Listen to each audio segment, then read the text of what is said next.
사단법인 좋은교사운동 공동대표 현승호입니다. 반갑습니다.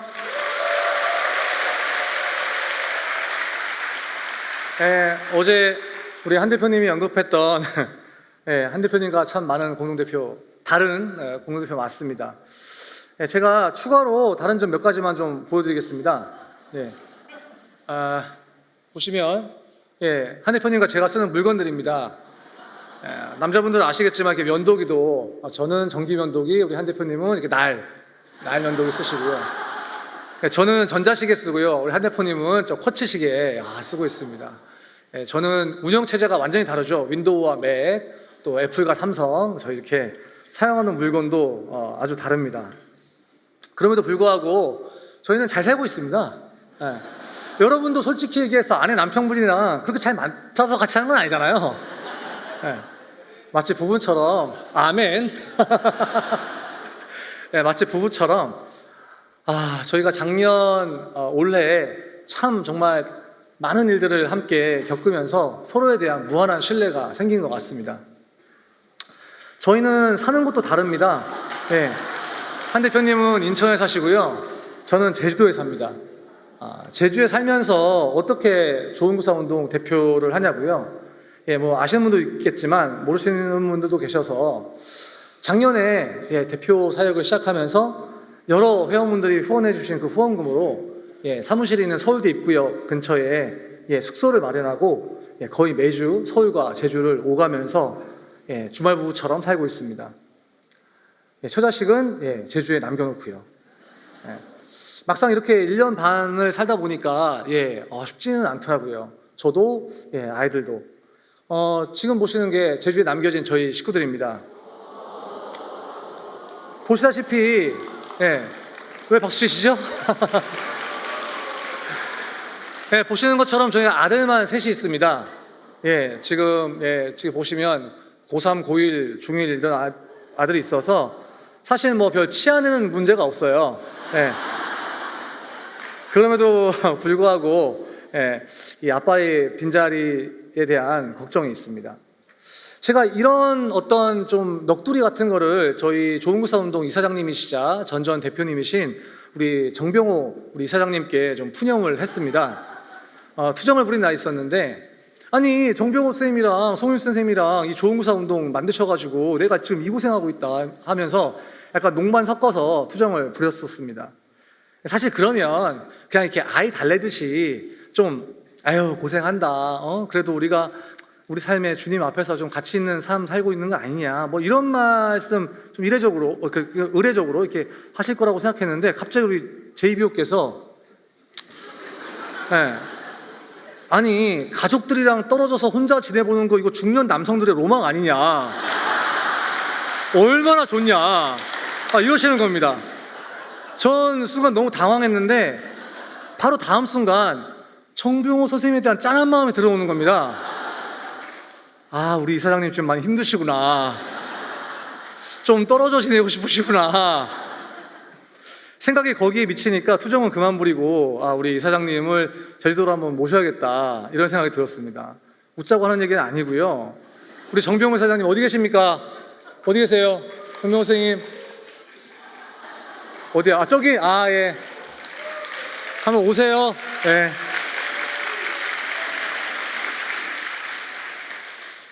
이제 진지한 이야기로 좀 넘어가야 되는데요.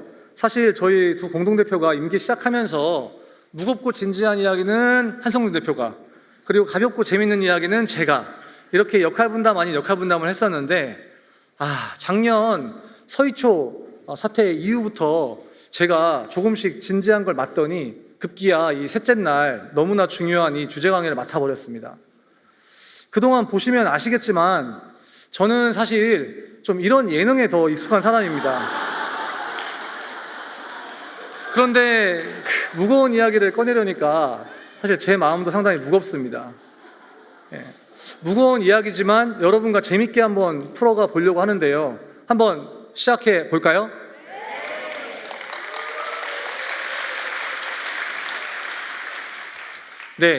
작년 서희초 그 후 1년 어떻게 교실살이는 좀 나아지셨습니까? 선생님, 저는 오히려 1년 사이에 선생님들이 더욱 허탈해지신 건 아닌가, 실망하게 만드는 일이 더 늘어난 건 아닌가 하는 걱정을 하게 됩니다. 여전히 무고성 아동학대 신고나 악성 민원이 교사의 휴대폰을 울리고, 학생들은 앞에 교사가 있건 없건 엎어져 자기 일상입니다. 그런데 교육부에서는 지난 5월 23일 17개 시도교육청 학교민원 대응조사 현황 자료를 발표했는데, 아니 교육부 자료만 놓고 보면 대다수의 조치들이 90% 이상 된 것처럼 보입니다. 그러나 현실은 달랐습니다. 6월 19일부터 열흘 동안 5,980명의 현장 선생님들께 실시한 설문에서 그 응답은 교육부의 응답과 아주 달랐습니다. 학교 민원 대응팀, 민원팀 98.9% 조직되어 있다고 했지만 설문 결과 52.6%의 선생님들이 학교에 조직된 민원 대응팀을 모른다라고 응답하셨습니다. 제대로 기능을 하는지를 물어본 것이 아니라 그냥 있는 걸 알고 있느냐고 물었는데 절반 이상이 모른다면 당연히 기능은 할 수 없겠지요. 교육부는 통화녹음 전화기는 95.4% 조치 완료되어 있다고 했지만 설문 결과를 보면 본인 자리에 전화기가 녹음이 된다고 응답한 비율은 59%에 그쳤습니다. 학교 민원상담실 구축에 대해서 교육부는 89.1%가 구축되었다고 했는데 민원상담실 구축이 된 사실을 모르고 있다가 59.8%입니다. 게다가 그 교육청의 학교에 설치된 그 민원상담실을 이용한 경험이 있느냐고 물어본 질문에는 94.8%가 사용해 본 적이 없다라고 응답하셨습니다. 아무 의미가 없는 것이지요, 저희에게. 이러니 여전히 악성 민원에 선생님들은 그대로 노출될 수밖에 없습니다. 교육청 통합 민원팀, 그러니까 학교에서 다 제대로 처리가 될 수 없는 것은 교육청에 넘기도록 되어 있는데 교육부는 이 준비가 100% 되어 있다고 하였습니다. 그러나 교육청 또는 교육지원청 통합 민원팀으로부터 민원 처리에 도움을 받을 수 있다는 것을 알고 있는 교사가 거의 없고 68.8%가 모른다고 하셨습니다. 처음 듣는 분들 계시죠? 교육지원청 통합 민원팀이 이렇게 존재감이 없는 이유는 역시 학교 현장에 실효적인 도움이 되고 있지 못하기 때문입니다. 만약에 누군가 실효적인 도움을 받았다면 야야 교육청에 한번 전화해봐, 교육청으로 넘기면 돼 라고 했겠지요. 마지막으로 교육활동 침해 가능성이 높은 분리 대상 학생에 대한 분리 장소로 학생을 인솔하는 주체는 여전히 85%가 담임, 교과교사, 수업이 없는 교사 등 오롯이 교사들이 담당하고 있습니다. 봉사자와 퇴직교사를 활용한 별도 전담 인력은 3.5%에 그쳤습니다. 학생 분리 조치가 가능하다고 고시해놓고 그것이 가능하게 하는 인력도 예산도 프로그램도 없으니 3학년 학생이 교감에 뺨을 때리는 사건도 일어납니다. 이런 현실을 아는지 모르는지 교육부는 수백억을 쏟아부어 다시 AI 디지털 교과서를 만들고 연수를 시키고 있는 지경입니다. 중고등학교는 또 어떻습니까? 이런 와중에 교육부가 작년에 발표한 2028 대입제도로 정시 확대 구조 속에서 고등학교 교실은 더욱 처참한 지경에 이르게 되었습니다. 저희 아이가 고3이기 때문에 너무나 잘 알고 있습니다. 1학년 1학기 기말고사가 끝나면 아이들은 자퇴를 하고 남아있는 학생들은 수업 시간에 앞에 뻔히 선생님이 계시지만 귀에 에어팟을 꽂고 요즘은 무선이어가지고 인강을 듣는 것이 당연한 현실이 된 지 오래입니다. 상황이 이러다 보니 현장의 교사들은 교직을 그만두고 새로운 길을 찾아가는 사람들이 늘어났습니다. 게다가 그러한 선생님들을 부러워하고 동경하는 지경에 이르렀습니다. 20년 전 저희 송인수 선생님께서 좋은교사 운동을 위해 퇴직을 선택하셨을 때 많은 선생님들이 그의 헌신과 희생에 대한 부채감을 느꼈었는데 이제는 오히려 그런 삶을 부러워하는 지경에 이른 것입니다. 지금 이 자리에도 마음속으로 할 수만 있으면 나도 이런 생각을 하시는 분이 계실 수 있습니다. 하루하루 현장을 살아내는 선생님들이 계신데 학교를 그만두신 선생님들의 SNS 피드에는 온갖 격려와 응원의 댓글이 달립니다. 정작 응원이 필요한 사람들은 오히려 사람들이 떠나갈 만큼 힘든 현장을 오늘도 버티며 지키는 분들인데 말입니다. 이러한 현실 속에서 현장에 남아있는 교사들은 더욱더 움츠러들고 스스로를 보호하기 위해 더 높은 담장을 쌓게 됩니다. 교사를 둘러싼 모든 관계들이 단절되고 개토화되게 되었습니다. 지금 교사들은 담장 속에 스스로 고립되어서 단절된 관계, 담을 높이 쌓은 관계 속에 놓여 있습니다. 교사와 교사 사이에 담장이 생기고 또 교사와 학부모 간의 담은 더욱 높아졌고 학생과 교사 사이에도 담이 생겼습니다. 다른 이유가 아니라 최소한 그래야만 자신의 안전을 보장할 수 있다고 생각하기 때문입니다. 먼저 교사와 교사 사이에 담이 생겨버렸습니다. 작년 9월 4일 구사 집회 당시 교육부의 징계 엄포로 학교에 스스로 자율적으로 결정할 수 있는 모든 결정들이 수포로 돌아갔습니다. 학교는 관리자와 교사 사이에 담이 생겼습니다. 이후 노란버스 사태 등으로 학교의 관리자는 나를 보호하는 사람이 아니라 교육부의 하수인이라는 의심이 확신으로 변하게 됩니다. 그리고 그 상실감과 비토의 화살은 어떻게든 관계를 풀어보고자 이를 비호하거나 중재하는 중견교사들에게 날아와 꽂힙니다. 이제 더 이상 선배 교사를 믿고 신뢰하는 관계는 무너졌습니다. 후배들은 정말 사소한 문제도 옆반이나 선배 교사에게 묻지 않고 교사 커뮤니티에 묻습니다. 이건 학교 아무나 붙잡고 물어봐도 해결할 수 있는 일을 그 학교 사정도 모르는 전국의 커뮤니티에 들어와서 묻는 것입니다. 교실과 교실 사이에 담이 생기고 한 교무실 안에서 책상과 책상 사이에 벽이 생겼습니다. 교장실과 교실 사이의 담장은 말할 것도 없습니다. 저연차 선생님들은 무시당하지 않으려고 선배에게 말을 걸지 않고 고연차 선생님들은 내가 뭐라고, 내가 괜히 말을 거나 하는 자괴감에 말을 걸지 않습니다. 그 결과는 각자 도생, 공생이 아닌 각자 도생의 학교가 되었습니다. 학부모와의 관계의 담은 더욱 높아집니다. 교사는 학부모를 경계하고 학부모는 교사를 의심합니다. 학부모 상담 주간이 취소되는 학교가 늘었습니다. 저희 아이가 다니는 학교도 학부모 상담이 주간이 폐지되었습니다. 학부모 상담 주간이 없어진 건 뭐 그럴 수 있다고도 보는데 교감 선생님께서 학부모들에게 신청하면 언제든지 상담할 수 있으니 오히려 소통의 기회가 더 늘어난 거예요, 이렇게 말씀하시는데 사정을 다 아는 저는 그 민망함을 감출 수가 없었습니다. 우리는 다 알지 않습니까? 속초 현장 체험학습 사건 이후 현장 체험을 거부하는 분위기도 형성되었고 이에 모 학교 운영위원회에서 과도하게 교사 직무유기 프레임을 꺼내 들었습니다. 이로 인해서 교사들은 상처받고 대립각을 세웁니다. 이제 교사들은 이런 학부모가 왜 교육의 3주체인가? 학부모는 교육의 주체가 아니다. 학부모를 교육에서 배제하려는 움직임도 나타납니다.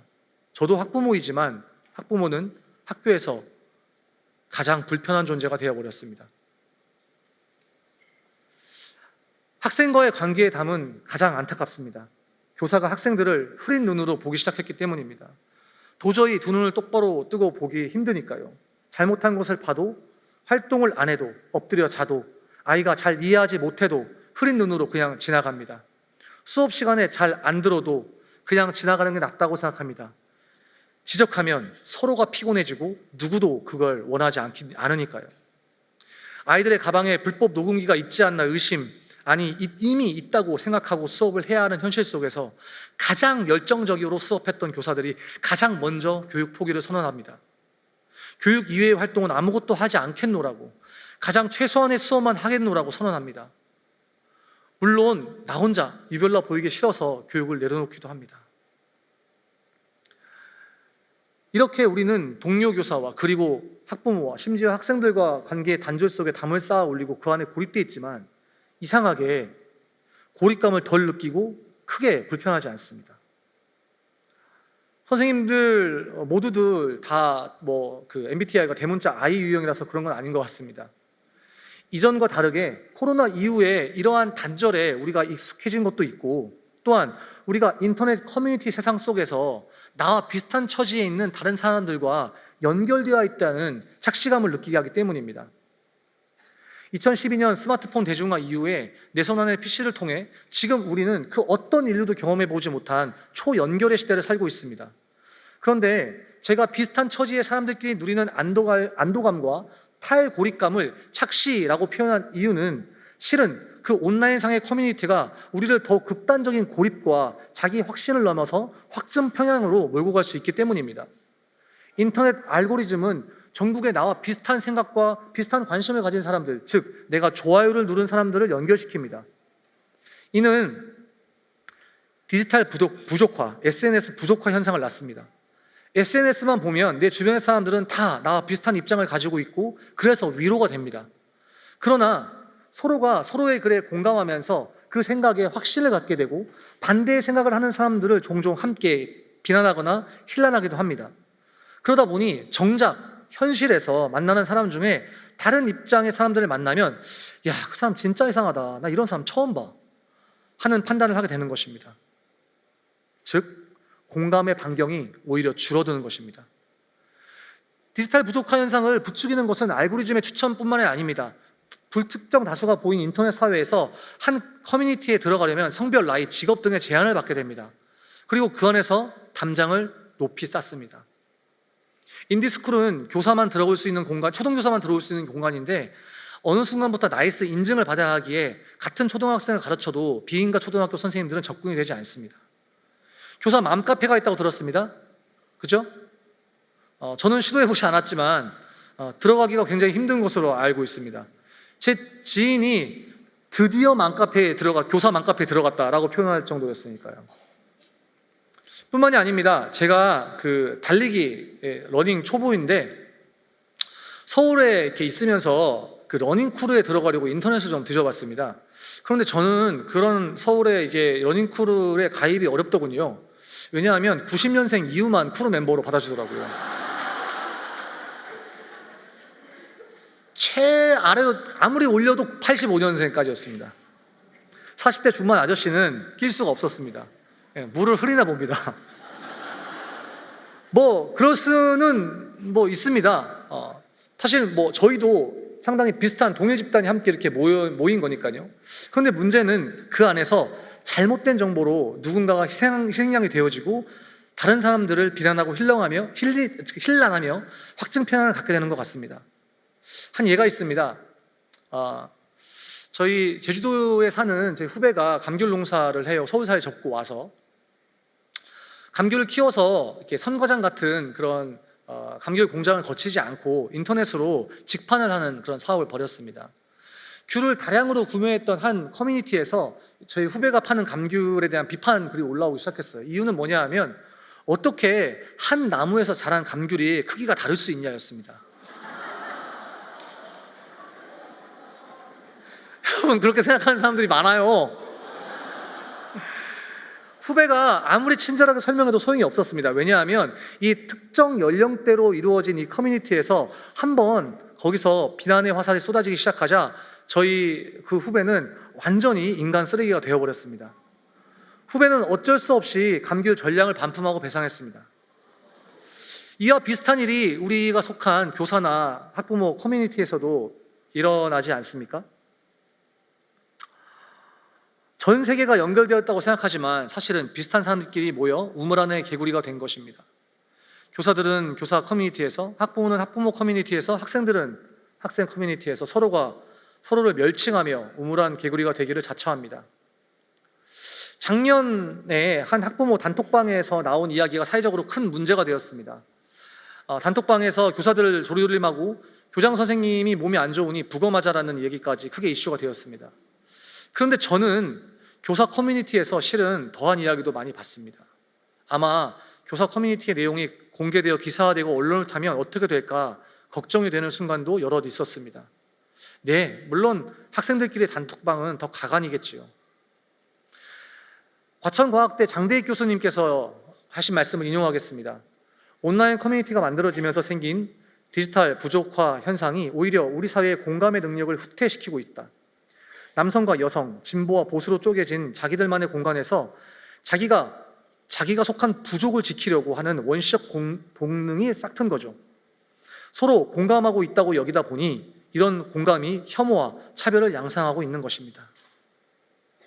이렇듯 인터넷 덕분에 우리가 공감받고 고립감을 덜 느낄 수 있는지는 모르지만 사실상 우리는 더욱더 개토화되고 더 부족화되어 깨어진 관계 속에 스스로 담만 높이 쌓습니다. 선생님, 저는 그럼에도 불구하고 이렇게 담을 높이 쌓아서 선생님들을 보호할 수만 있다면 저는 차라리 담을 높이 쌓으라고도 말하고 싶습니다. 왜냐하면 지금 우리 선생님들이 너무 아프니까요. 하지만 그것이 진짜 안전을 보장하는 길인가 잘 모르겠습니다. 앞에서도 말씀드린 것처럼 많은 경우에 그렇게 고립되고 개토화되어서 자기들끼리의 커뮤니티 안에 있을 때 오히려 더 오해가 생기고 갈등의 소지가 많이 발생할 수 있기 때문입니다. 선생님, 좋은교사 운동 대표로서 저는 이런 상황에서 선생님들을 지키는 가장 안전한 방법이 무엇인가 고민하게 됩니다. 선생님들을 악성 민원으로부터, 교실의 위협으로부터 아이들과 선생님들을 안전하게 지키는 방법은 무엇일까요? 제가 병법을 찾아봤습니다. 거기에 이런 말이 나오더군요. 싸우지 않고 이기는 사람이 최고요. 싸울 때마다 승리하는 사람이 중간이고, 해자를 깊이 파고 보루를 높이 쌓아 잘 지키는 사람은 꼴등이다 라고 하였습니다. 지금 몇몇 사람들이 흥분해서 말하는 여러 이야기들은 실은 더 깊이 해자를 파자, 더 보루를 높이 쌓아서 관계를 더 벌어지게 만들어서 우리의 안전을 확보하자라고 하는 것입니다. 그렇게 담을 높이 쌓는 것이 왜 병법에서는 꼴찌라고 얘기할까요? 역사적으로 보아도 만리장성은 적을 막는 데 전혀 효과를 발휘하지 못했습니다. 이를 잘 알았던 왕들은 지방의 호족과 화친하고 정략교론을 맺곤 하였습니다. 진짜로 서로 죽고 죽이는 전쟁터에서 그럴진데 하물며 학교에서는 어떨까요? 오히려 화친을 맺는 편이 더 안전한 방법, 싸우지 않고 이기는 방법, 전쟁을 사전에 예방하는 방법일 수 있습니다.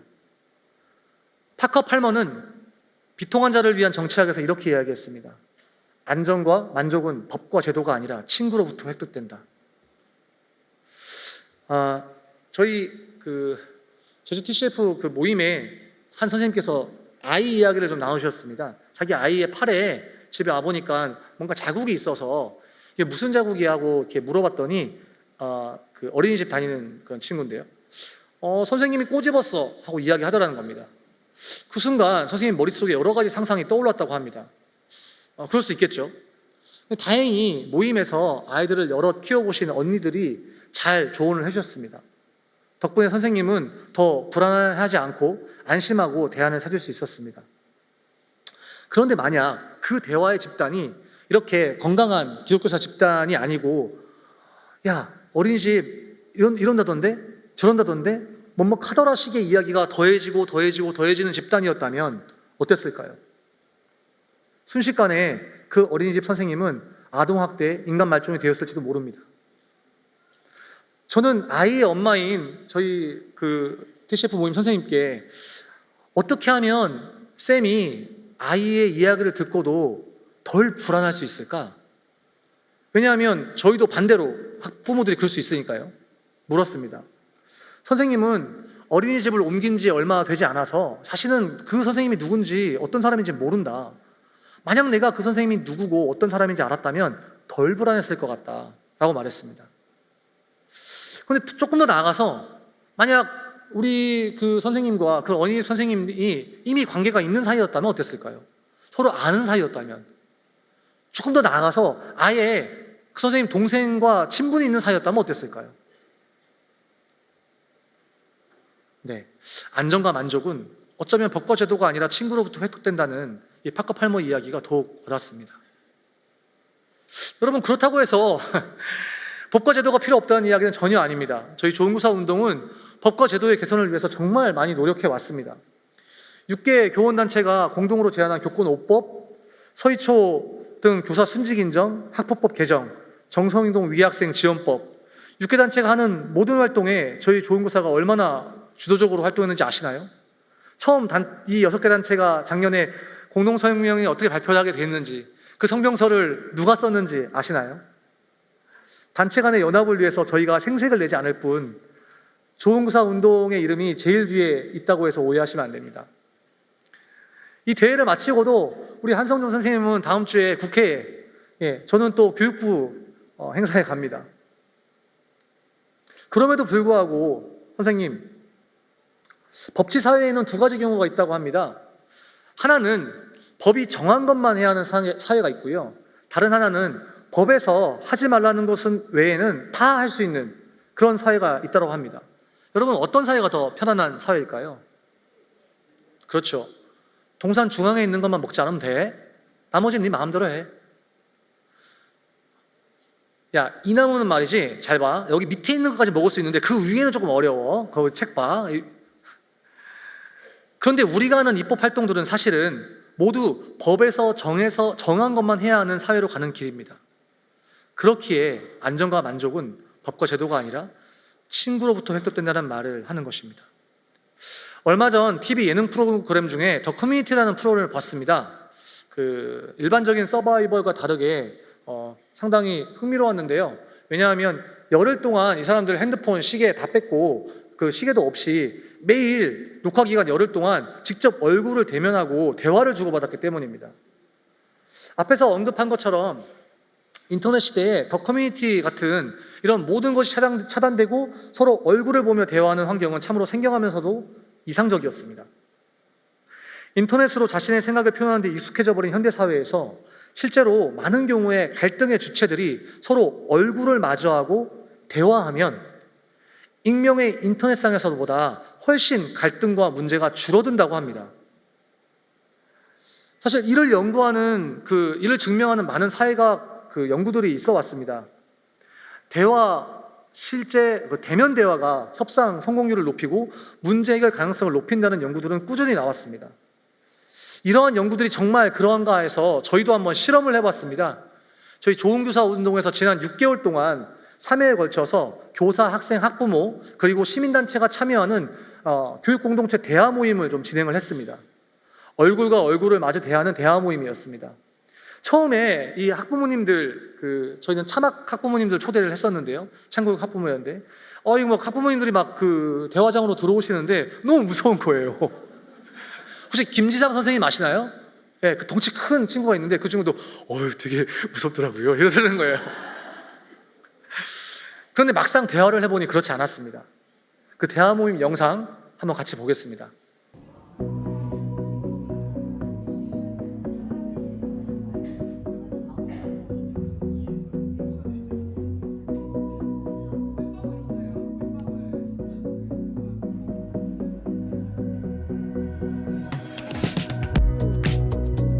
저는 여전히 가르치는 일을 좋아하고 과분한 아이들의 사랑을 통해 가르칠 힘을 얻습니다. 하지만 그것과 별개로 학교에 가는 발걸음이 무겁습니다. 학부모들은 학교 교육의 주체이고 싶습니다. 학부모를 자신의 자녀만 생각하는 이기주의자로 생각한다면 교육 주체 간 합리적이고 이성적인 소통이 불가능해집니다. 학생 인권과 교권은 서로 충돌하는 개념이 아니며 오히려 서로 보완하는 상부적인 관계에 놓여 있습니다. 학생과 교사의 권리가 함께 폭넓게 보장받을 수 있는 평등한 학교 문화를 상상하고 실천하는 것이 되어야 합니다.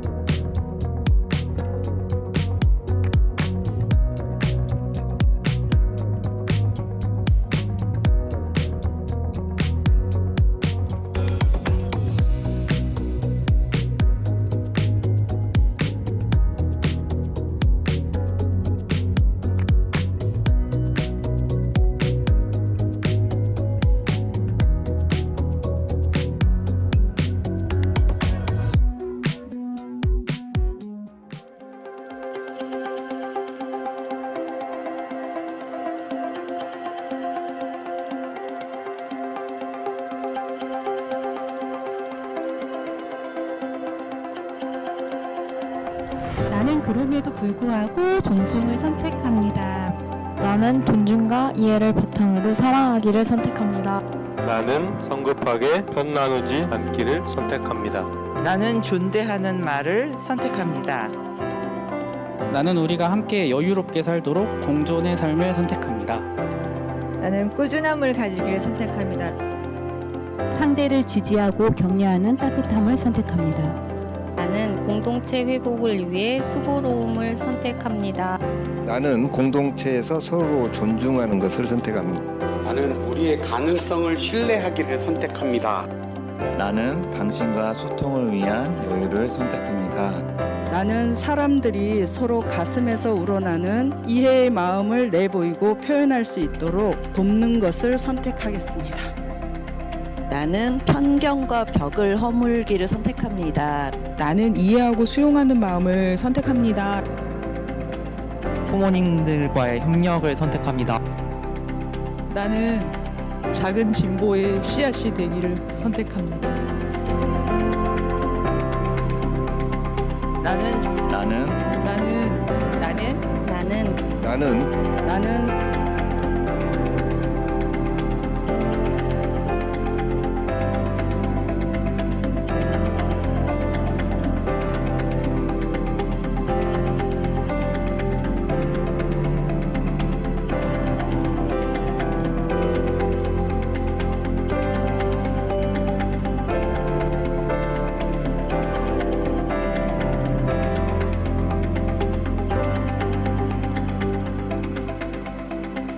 선택합니다.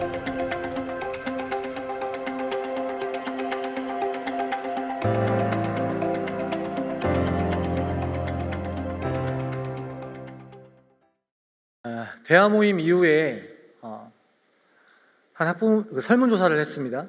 학부모님이 말씀하셨습니다. 다양한 목소리를 들을 수 있었고 감정을 공유하면서 나만 그렇게 생각하는 것이 아니라는 안도감을 느껴서 가벼워졌습니다.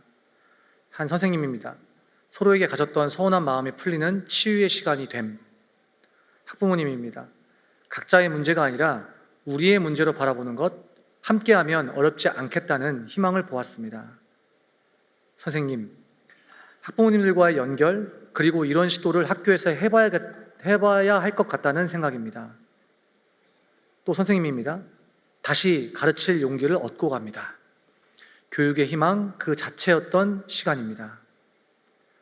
또 일반 시민도 참여했는데요. 학부모님의 교육 공동체로서의 외침에서 학부모로 인해 아팠던 지난 교사 시절이 위로를 받은 것 같다. 마음의 문을 열고 바라보고 교사가 그런 학부모와 연대할 수 있다면 현직의 교사들에게도 힘과 위로가 될 것 같다. 한 학생입니다. 똑부러진 학생이 있었어요. 기대 이상의 퀄리티 높은 의견을 주고받을 수 있는 대화가 있음에 감동했습니다. 교육 3주체뿐만 아니라 시민 참여자도 확대하여 모두의 의견을 반영하고 보다 나은 교육이 있는 사회를 위해 힘쓰고 마음 쓰는 분들과 소중한 연대의 자리를 함께할 수 있어 영광이었고 많이 배울 수 있는 시간이었습니다. 네, 다음 학생 너무 좋았어요. 네, 학부모님, 싸울 대상이 아니라 함께 가야 할 친구라는 것을 확인하는 시간이며 동시에 각자의 입장에서 교육 공동체로 책임과 실천을 고민할 수 있는 시간이었다. 선생님입니다. 어디 가서도 가질 수 없는 희망을 얻었습니다. 교육 주체들이 모여 서로를 인정하며 소통했어요.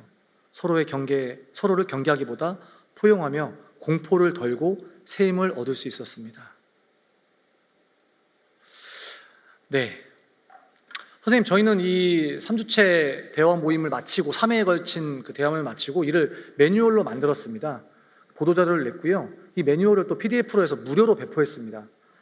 원하는 학교가 있다면 누구나 매뉴얼을 이용해서 대화 모임을 진행할 수 있도록 멘트까지 다 써놨습니다. 그럼에도 불구하고 어려운 학교에서는 저희 좋은교사 운동으로 연락하시면 저희 전문 모임인 평화 비추는 숲을 통해서 사람들을 진행할 사람을 보내드릴 수도 있습니다. 관련된 자료는 이번 2024 기독교사 대회 모든 것 패들릿에 강의가 끝난 후에 올려드리도록 하겠습니다. 선생님, 결국 제가 이야기하고자 하는 대안은 무엇입니까? 경직된 관계의 틈을 내는 방법. 어제 한성준 대표님의 강의가 우리의 정체성에 대해서 이야기했다면 저의 강의는 그 정체성으로 우리가 무엇을 할 것인가에 대한 이야기인데 저희의 대안은 높아진 담에 틈을 내고 거기에 꽃씨를 심는 그 방법, 다름 아닌 대화라고 생각합니다. 아이고 선생님, 아니 이제껏 그 기껏 대화 이야기 하려고 이 빌드업을 하신 거예요? 예? 아니 세상에 나를 아동학대로 고발하는 학부모랑 대화하라고요? 아니 나에게 직위로 나이로 갑질하는 그 교사 관리자와 대화로 풀라는 거예요? 지금 피해자 보고 가해자랑 대화로 풀어내라는 거예요? 내가 이런 소리나 들으려고 여기 온 줄 아세요? 라고 생각하실 수 있습니다. 교사들에게 이런 문제를 해결하기 위해 대화하고 소통하자고 하면 두통, 치통, 생리통보다 소통이 더 싫다고 이야기합니다. 저는 선생님들의 이야기가 그만큼 마음의 통증이 크기 때문이라고 생각합니다. 작년 서희초 사태가 한창일 때 생생내기인지 뭔지 모르겠지만 서울시 교육감과 그 경기도 교육감이 같이 저희 6개 교원단체와 그 인디스쿨 선생님들을 불러서 간담회를 가졌었습니다. 그때 교육감들이 하나같이 학부모 소통을 강조하시더라고요. 그런데 한 선생님께서 이렇게 말씀하셨습니다. 자꾸 교육감이 소통 강조하시는데 학부모에게 신고당했던 제 입장에서는 마치 학폭 가해자가 피해자를 핏떡이 되도록 팬 후에 사건이 커지자 피해자에게 야 우리 소통하자, 그동안 우리 소통이 없어서 그래, 이렇게 말하는 것 같다 라고 말씀하셨습니다. 저는 울지 않겠습니다. 네. 울지 않겠습니다. 아니 여기 누가 여기 티슈를 준비해놨더라고요. 여기다가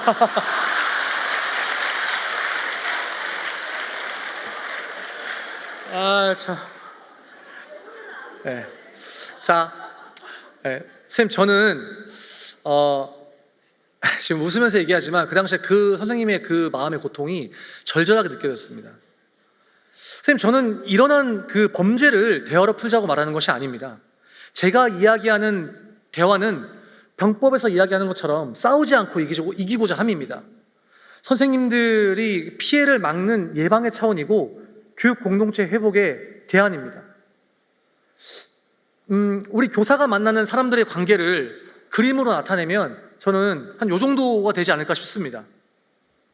여기 보시면 막대 그래프에 한 1% 미만에 해당하는 그런 교사, 학생, 학부모가 있습니다. 최근에 교육청에서 이런 분들을 고소고발하고 있어요. 매우 잘하는 일이라고 봅니다. 절대 참고 품고 그 다음으로 넘기면 안 됩니다. 제주에 아주 유명한 분이 계셨어요. 인사철이 되면 그분이 어느 학교에 가는지가 제주도 전체의 초미의 관심사였습니다. 교사 수십 명여 명을 고소고발하신 분이기 때문입니다. A초등학교에 그 학부모가 있다고 해서 저도 B초등학교로 내신을 썼습니다. 그런데 제가 B초등학교에 발령이 나고 나서 그분이 A초등학교로 전학을 왔습니다. 제가 B초등학교로 전학을 왔습니다. A초에서. 제가 그 학교 갔는데 거기로 전학을 오길래 저는 이게 내 운명인가 보다 싶었습니다. 그런데 저를 대학 때부터 보아왔던 도교육청 장학사로 있는 제 친구가 저에게 말했습니다. 승호야, 너 혹시라도 무슨 그리스도의 마음 이런 걸로 그 학부모를 품으려고 한다고 하는 생각이면 아서라. 이제까지 힘든 아이들을 자청에서 맡은 거랑은 완전히 다른 문제다. 그래? 발령을 받아보니 이미 그 반 담임은 내정이 되어 있었습니다. 전입교사에게 맡기진 않더군요. 그러나 결국 그 다음 해에 그 학부모는 방송에 크게 나오게 됐고 부모님 두 분 모두 학폭 관련 보험 사기로 법정 구속되셨습니다. 뿐만 아니라 동료 교사에게 또 고소고발을 남발하고 추행하는 교사도 있었습니다. 교사에게 단순 갑질을 넘어서 폭행하는 관리자도 있었죠. 제주도가 좀 이상하네요, 그러고 보니까. 이분들은 결국 법적 처분을 받고 나중에 교정시설에서 교정인들을 대상으로 하는 전문적인 선교 사역을 하시는 전문인 사역자에 의해서 복음을 듣고 변화되셔야 하는 분들이라고 생각을 합니다.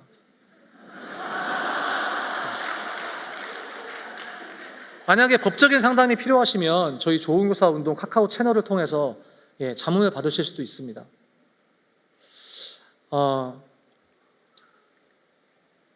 또 10% 미만이지만 매우 무례한 교사, 관리자, 학부모, 학생 이런 분들도 있습니다. 제가 생각하는 이 매우의 기준이 다 다르겠지만 제가 겪었던 예를 들어드리면 밤 11시에 전화와서 저에게 쌍욕을 하시는 어머님이 계셨습니다. 그리고 학교 전화로 전화해서 욕을 하시면서 너 거기 딱 있으라고 내가 지금 당장 가겠다고 하신 아버님 계셨습니다. 오진 않으시더군요. 학교 회식 자리에서 초면에 교사에게 너 와서 술 따라봐 하는 그런 학부모도 만났습니다. 저를 후배 앞에서 대놓고 공개적으로 모욕하고 능욕하는 그런 선배 교사도 있었습니다. 운동부 감독에게 저보고 무릎 꿇고 사과하라고 강요하는 교감 선생님도 있었습니다. 제주도가 다 그런 건 아닙니다. 이런 분들, 선생님 이런 분들은요 그냥 삶이 고단한 분들이에요. 우리에게만 무례한 분들이 아닙니다. 저는 이분들 자녀들이 제일 불쌍해요. 이런 분들에게 화를 낼 필요도 없어요. 그냥 측은히 여기시고 업무적으로 할 도리만 다 하십시오. 굳이 먼저 여러분 대화를 시도하실 필요도 없습니다. 그냥 마음속으로 손절하시고요. 혹여나 SNS에 이미 팔로우하셨다면 차단하십시오. 아니 좋은교사 운동 대표라는 사람이 사랑으로 품어라, 그리스도의 마음으로 끌어안아라 하지는 못할 망정 마음속으로 손절하라니. 네, 여러분의 마음에 영적 정서적인 여유가 있다면 품으십시오. 넘치는다면, 내가 꽉 차서 넘치는 게 있다면 품으십시오. 그러나 그렇지 않다면 여러분 힘든 상황에서 괜히 하나님이 주시지 않은 나의 그런 영적 책임감으로 품었을 때 나의 자존감의 상처, 그리고 내가 생존 단계로 떨어져서 허우적거리시게 될 것입니다. 여러분 이런 분들에게 보기 좋게 보복하시려고도 하지 마십시오. 얼마 전 친구가 전화와서 누군가의 무례함에 치를 떨며 어떻게 자기도 괴롭혀줄 수 있는지 고민하며 전화가 왔었습니다. 그러나 이런 분들은 그분들의 그 무례함과 그 무도함이 부메랑이 되고 가시가 되어서 스스로를 찌르게 되어 있습니다. 결국 내가 굳이 복수하고 보복하려 하지 않아도, 억울해하고 속상해하지 않아도 그들은 자기 머리에 스스로 숯불을 올려놓게 되어 있습니다. 대화가 아니라 그저 연민의 마음을 가지고 기도해 주시면 됩니다. 그러나 선생님, 80% 이상의 대부분의 교사, 학생, 학부모들은요 어떻습니까? 안심하고 싶어 합니다. 의심하고 경계하고 우리와 똑같이 두려워합니다. 믿을 만한 사람을 찾고 있습니다. 혹여나 우리 담임이, 혹여나 이 선생님이 이상한 사람은 아닐까 두려워합니다. 우리가 그 1%에 해당하는 학부모에 대한 소식을 뉴스에서 듣듯이 역시 마찬가지로 1% 미만에 대한 교사의 소식들은 학부모들이 카톡으로 주고받고 있거든요. 그래서 이분들도 담을 쌓고 있습니다. 이분들은 어떤 환경에서 어떤 사람을 만나냐에 따라서 무례자가 될 수도 있고, 또는 그 다음에 나오는 10% 미만의 아주 믿을 만한 사람이 되기도 합니다. 우리에게 신뢰, 믿음, 친절함을 표하는 학부모, 교사, 학생들이 있습니다. 아까 저 친구들 얼마나 이쁘던지. 제가 대기실에 들어가야 되는데 들어가지 못하겠더라고요.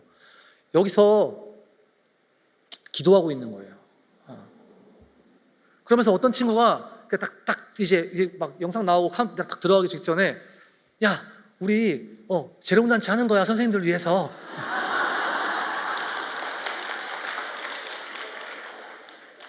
제가 10%라고 표시했지만 동료 교사는 30% 이상이 될 테고 학생이라면 50% 이상이라고 저는 생각합니다. 앞에서 언급한 그 어린이집 선생님의 경우처럼 우리는 서로 잘 모를 때 의심합니다. 이 영역에 있는 의심, 경계, 두려움을 신뢰와 친절로 바꾸면 이 영역은 커지고 오히려 저 위험한 영역은 줄어들게 될 것입니다. 커다란 담을 쌓고 그 안에 있으면 밖에서 나는 소리가 늑대의 소리인지 사람의 소리인지 우리는 알 수 없습니다. 우리가 대화를 시도해야 될 사람들이 이렇게 90% 이상이나 됩니다. 사실상 저는 대부분의 학생, 교사, 학부모라고 생각합니다. 그런데 우리는 담장 안에서 소문을 듣고 기사를 읽습니다. 그 소문과 기사는 우리를 움츠러들게 하고 나머지 90%의 대화도 단절시킵니다. 여러분 어떠십니까? 이쪽에 계신 분들과는 좀 대화하실 수 있지 않겠습니까? 예, 대답이 없군요. 예, 홍이상이 얘기할 때는 그렇게 대답 잘하시더구나. 야, 홍이상이 얘기할 때 이 앞자리까지 꽉 차더만요, 꽉 차. 네. 감사합니다. 우리의 대화 대상, 특별히 기독교사의 대화 대상을 저희는 5가지로 한번 나눠봤습니다. 물론 더 많겠지만 기독교사님만큼 첫 번째로 대화 대상은 하나님과의 대화입니다. 여러분 먼저 하나님과의 대화가 우선입니다. 하나님과 대화하지 못하는데 이웃과 대화는 더욱 어렵습니다. 물론 저 같은 성향은 이런 ENFP는 하나님과 대화 없이도 이웃에게 잘 말 걸 수 있겠지만 그런 분들은 집에 혼자 있을 때 공허함이 찾아옵니다. 제가 그렇거든요. 그분과의 대화는 내가 이웃에게 말을 걸 때 걸 수 있는 용기를 줍니다. 그리고 그분은 언제나 우리가 말을 걸어주기를 기다리고 계십니다. 아침에 일어나서 저녁에 잠들기 전에 시간을 정해놓고 그분과 대화하십시오. 너무나 당연한 이야기여서 여기서는 짧게 다루겠지만 가장 근본이 되고 또 가장 중요한 부분입니다. 여러분 기도도 혼자 하기 힘들다면 같이 하는 것을 추천드립니다. 최근에 회원단체 선생님들끼리 그 아침에 줌으로 새벽 기도를 하시더만요. 이게 상당히 좋아 보였습니다. 오늘 오후에 이 공동체와의 만남, 그 단체와의 만남 시간에 꼭 좋은 단체를 여러분 찾으시기 바랍니다. 두 번째로는 자기 자신과의 대화입니다. 나에게 말을 걸어 주시기 바랍니다. 여러분 꼭 혼자 있는 시간을 확보하십시오. 나의 몸과 나의 마음의 상태를 들여다보다 보는 시간이 꼭 필요합니다. 그리고 조용히 자신에게 말을 거십시오. 묵상을 통해 말을 걸 수도 있고 저처럼 일기를 통해서 말을 걸 수도 있습니다. 너 괜찮니? 뭐 힘든 거 없어? 아픈 데는 없어? 다 잘 될 거야. 일기는 나에게 말을 거는 정말 좋은 도구입니다. 때로 저는 저에게 양가 감정이 들 때, 두 가지 감정이 동시에 찾아올 때 저희 기독교사들은 그런 경우 많잖아요. 두 감정을 분리시키고 두 사람이 대화하듯 기록하는 것도 좋은 그런 방법이었습니다. 상당히 도움이 되었습니다. 세 번째로 대화 상대는 학생들과의 대화입니다. 처음에 학생들과 그 춤은 나름 학생과의 대화를 그 몸으로 형상화한 것인데 좀 잘 안 된 것 같습니다. 기본적으로 교육은 대화입니다. 굳이 소크라테스의 대화법까지 거슬러 올라가지 않더라도 교육은 고대 시대부터 지금까지 대화였습니다. 그러나 입시 경쟁 교육이 시작되면서 교육 속의 대화가 사라지게 되었습니다. 파울로 프레이리는 그가 출간한 페다고지라는 책에서 은행 저축식 교육, 즉 우리나라식으로 표현하면 주입식 교육을 걷어내고 문제제기식 교육을 해야 한다고 주장했습니다. 문제제기식 교육은 비판적 사고 능력을 가진 사람들을 길러낸다. 그리고 그 중심에는 대화가 있다. 프레리는 이 대화를 통해 교사와 학생이라는 이분법적 사고와 낡은 교육 방식을 뛰어넘을 수 있을 것이라고 보았습니다. 그는 대화를 자유로운 실천으로 교육의 본질이라고 여겼습니다. 이 대화는 가르치는 자와 가르침 받는 자라는 그 권위관계가 아니라 서로를 신뢰하는 수평적 관계를 만들고 대화 없이는 의사소통이 안 되고 이는 참된 교육을 할 수 없다라고 이야기했습니다. 과거처럼 교사는 더 이상 권위자, 억압자가 아님은 분명합니다. 그러나 교사와 학생 사이의 관계는 어떻습니까? 과연 교사와 학생이 대화를 통해 소통하며 서로 신뢰와 수평적인 관계를 통해서 프레이가 이야기하는 그 참된 교육을 실현하고 있을까요? 교사의 억압적 권위주의는 사라졌지만 그 자리를 채운 것은 다름 아닌 입시 경쟁 교육이 낳은 교육 상품화입니다. 교육의 상품화, 입시 경쟁 교육은 교육에서 대화는 더욱 단절됩니다. 그럼에도 불구하고 저는 여전히 교육을 대화로 만들어가고 계신 선생님들을 알고 있습니다. 대화만이 학생과 교사를, 교사와 학생을, 그리고 학생과 학생을 연결시켜줄 수 있다고 믿는 분들이 계십니다. 뭐 개념 기반 탐구학습이니 교실 혁명이니 IB 수업이니까지 가지 않아도 됩니다. 우리는 일방적으로 교사가 이야기하고 문제를 푸는 수업을 넘어 다시 대화가 있는 수업, 대화가 있는 교육을 만들 수 있습니다. 매일 아침 서클로 하루를 여시면서 학생과 대화를 시도하시는 선생님들을 알고 있습니다. 매일 정서행동 위기 학생과 체크인, 체크아웃을 하시면서 행동을 체크하고 대화를 시도하시는 선생님들이 저희 좋은 교사에는 있습니다. 저도 매일 아침에 아침 인사를 하며 간단히 말을 겁니다. 오늘 기분은 어때? 그러면 아이들은 저와 하이파이브를 하거나 악수를 하거나 허그를 하고 자기 감정 카드를 고른 뒤에 주절주절 그 카드를 고른 이유를 설명합니다. 그 이유가 뒤에 수업의 소재가 되기도 하고 상담거리가 되기도 합니다. 개막식 연극 속 강의 같은 정서행동 위기 학생의 경우에 좋은 교사에서 하는 이 PBS, 긍정적 행동 지원에서 하는 그 체크인, 체크아웃, 그런 아이를 저희 반에 있었는데 사실 그것만으로도 상당히 실제적으로 문제행동 빈도가 낮아지는 것을 경험하였습니다. 수업에서 대화가 가능하려면 먼저 수업 밖에서 아이들과 대화가 먼저이겠죠. 소외된 친구에게 말을 걸어주고 괜히 알아봐주는 대화가 중요합니다.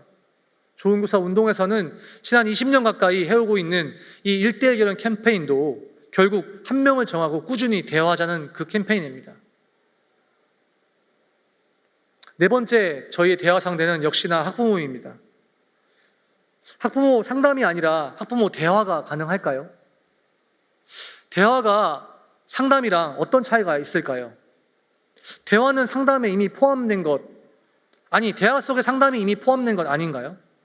이렇게 묻는 분들이 계셔서 정확히 얘기하면 그 묻는 분이 이제 한성준 대표님이셨는데 그 위계가 안 맞는다, 국어교사로서. 이거 대화가 상담 속에 포함된 거 아니에요? 이렇게 하시길래 제가 챗 GPT한테 한번 물어봤습니다.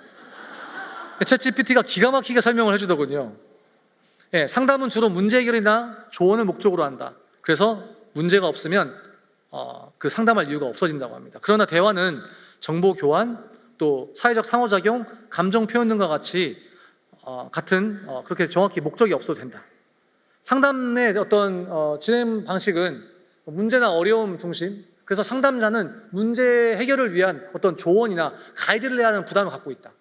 그런데 대화는 양측이 서로 의견을 교환하면서 대화하기 때문에 그런 부담이 없다. 또 상담은 전문적인 조언이 필요한 경우지만 대화는 어떤 일상적인 소통, 다양한 분야에서 적용된다. 즉 상담은 늘 어떤 문제를 해결하기 것을 전제로 하기 때문에 상당히 저희가 부담스럽지만 대화는 꼭 그렇지 않아도 된다는 것입니다. 늘 내담자인 학부모는 교사의 전화가 두렵습니다. 늘 상담자인 교사 역시 학부모의 전화가 부담스럽습니다. 학부모는 아이에게 무슨 문제가 있어서 그 전화가 왔나 싶어서 두렵고, 교사는 또 내가 해결해 줘야 할 문제가 또 생겼나 싶어서 그 전화가 부담스럽습니다.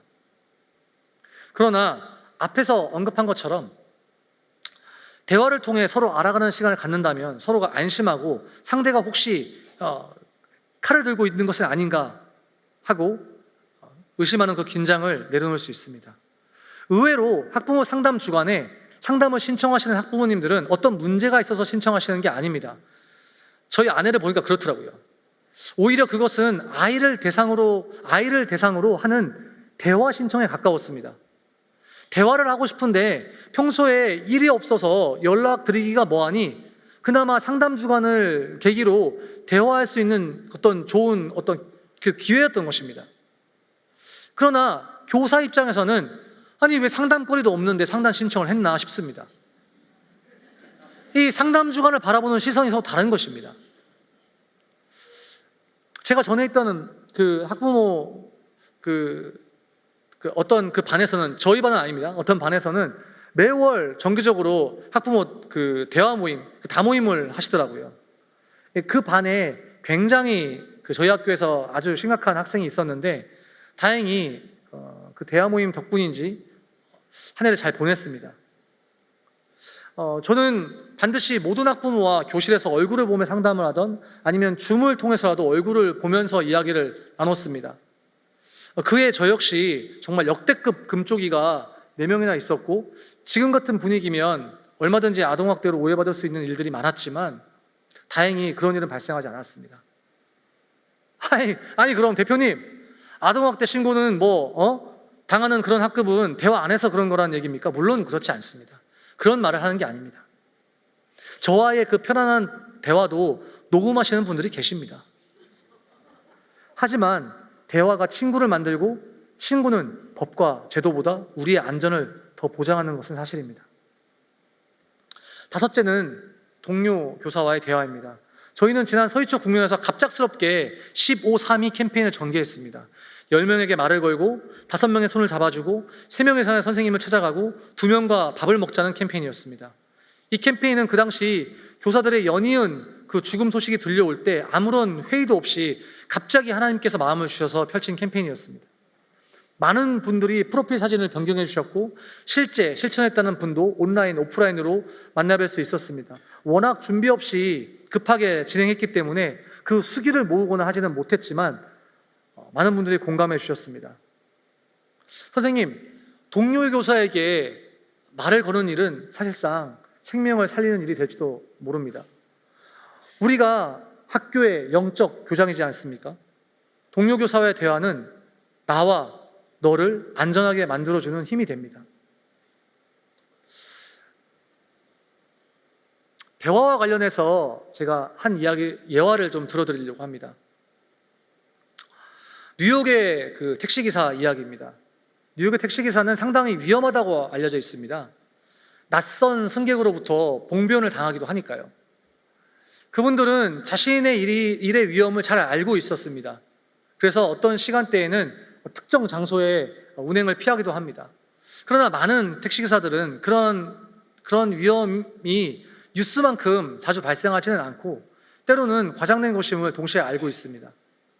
그런데 문제는 오히려 그것 때문에, 그런 일들과 뉴스와 내 주변의 소식들 때문에 낯선 일을 태울 때 찾아오는 내면의 두려움이었습니다.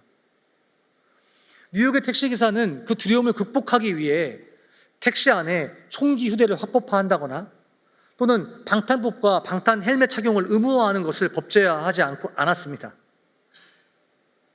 대신에 택시기사는 그 낯설음을 극복하기 위해서 다름 아닌 그 두려움을 대화로 상쇄시키고 있었습니다.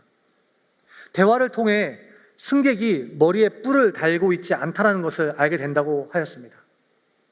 오히려 그는 승객과의 대화가 자기 삶을 풍부하고 활력있게 만들어준다는 것을 깨닫는다고 합니다. 승객들과의 그 대화는 다양한 삶을 간접적으로 경험해주게 해주고 여러 통찰과 유쾌함을 제공한다는 것입니다. 낯선 승객과의 그 짧은 대화가 삶을 풍요롭게 해준다는 그 말은 상당히 인상적이었습니다. 여러분이 만나는 학교의 동료 교사와 아이들과 또 학부모가 때로는 우리 삶에 너무나 좋은 영향을 주기도 하는 것처럼 말입니다. 물론 이 기사님은 그런 대화를 계속 시도하다가 언젠가 뉴욕의 어느 거리에서 무슨 일을 당할 수도 있을 것입니다. 하지만 그는 그 불행한 일이 나에게 닥칠 수 있다는 염려 때문에 매일 누릴 수 있는 기쁨을 포기하지 않기로 선택하셨습니다. 그 두려움에 맞서고 연결되고 풍요로운 삶을 살기로 스스로 선택했습니다. 낯선 손님에게 대화를 시도함으로 말미암아 우리는 스스로 인정하고 싶지만 자신 안에 혹은 곁에 있는 그 두려움을 낯선 대상에게 투사하는 습관을 갖고 있습니다.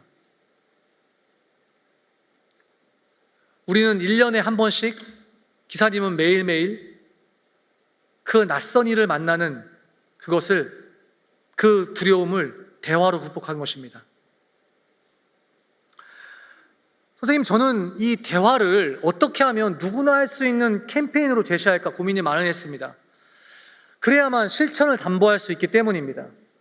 사실 대화에 대한 연구와 책은 너무나 많고 관련된 대학원을 다니시는 분도 계실 수 있을 것입니다. 그런데 그래서 도대체 뭘 어떻게 하자는 거냐? 학부모랑 서클을 하자는 거냐? 학생들이랑 둥글게 앉아서 수업을 하자는 거냐? 아닙니다. 누구나 할 수 있고, 그러나 용기가 필요하고 했다 안 했다 분명히 말할 수 있는 그런 캠페인을 제안할 필요가 있었습니다. 선생님, 앞에서 언급한 이분들과 우리가 대화하는 그 대화의 시작은 무엇일까요? 대화의 시작은 바로 누군가 옆에서 말을 걸어주는 것으로 시작합니다. 굳어진 관계에 내가 먼저 말을 건넴으로써 우리는 작은 틈을 냅니다. 그리고 그 대화로 그 틈에 꽃씨를 심습니다. 우리는 거기까지입니다. 거기까지가 우리의 역할이고, 그곳에 비를 내리고 꽃을 피우실 분은 우리 주님이십니다. 네, 상대방이 나를 무시할 수도 있고, 얘 왜 이래? 그럴 수도 있습니다. 그래서 용기가 필요합니다. 말을 건다는 것은 내가 하고 싶은 말을 하고자 함이 아니라 상대방의 이야기를 듣고자 함입니다. 대화하고자 함입니다. 그런 의미에서 저는 오늘 감히 여러분에게 말걸기 캠페인을 제안합니다.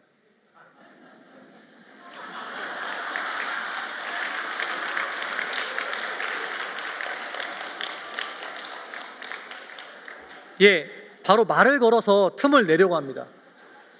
너무 예쁘지 않습니까? 여기 있습니다. 여기 이렇게. 이거 어디 파는 게 아니고요, 저희 조은구사에서 직접 만들었습니다.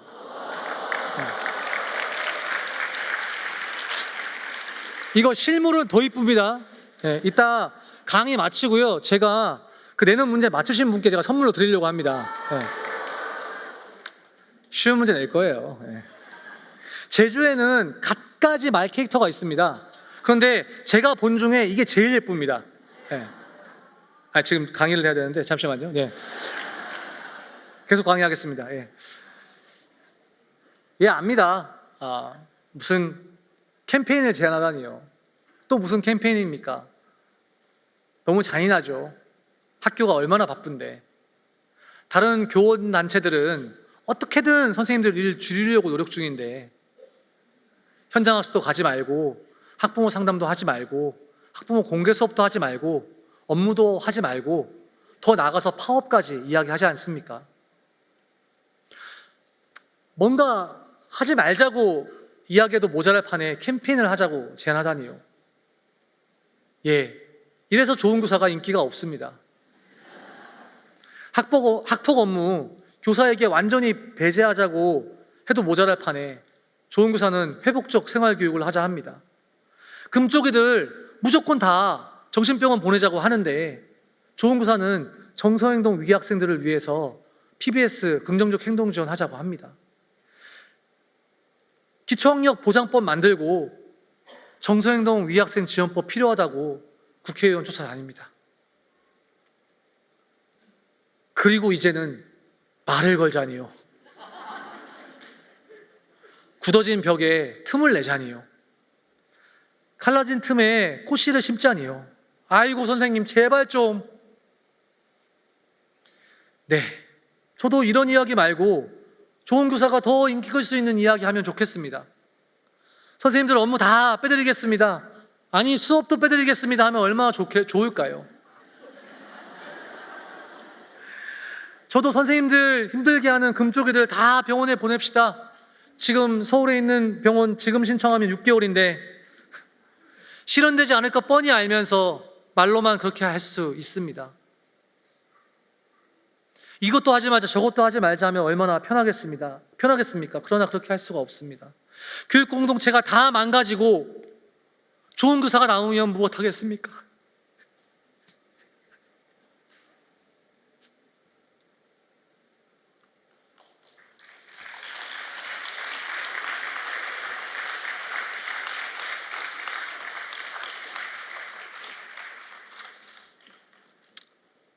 주님께서 그것을 원하지 않으십니다.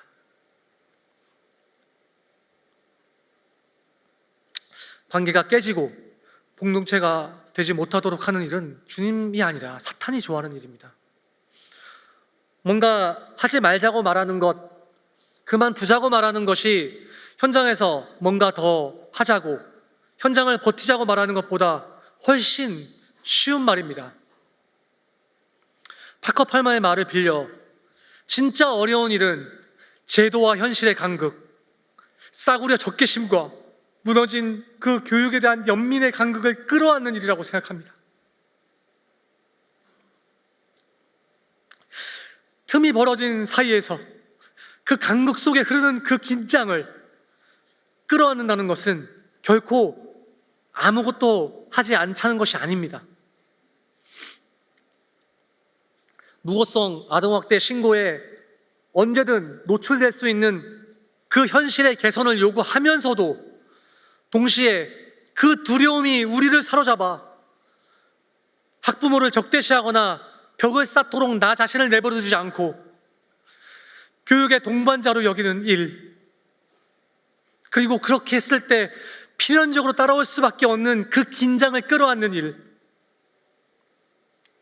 입시 위주의 경쟁교육 사회임을 인정하면서도 이에 순응하지 않고 마치 입시 위주 사회가 아닌 것처럼 교육의 본질을 추구하고 가르치는 일, 그리고 그로 인해 발생할 수밖에 없는 각종 학교와 학부모의 그 긴장을 끌어안는 일,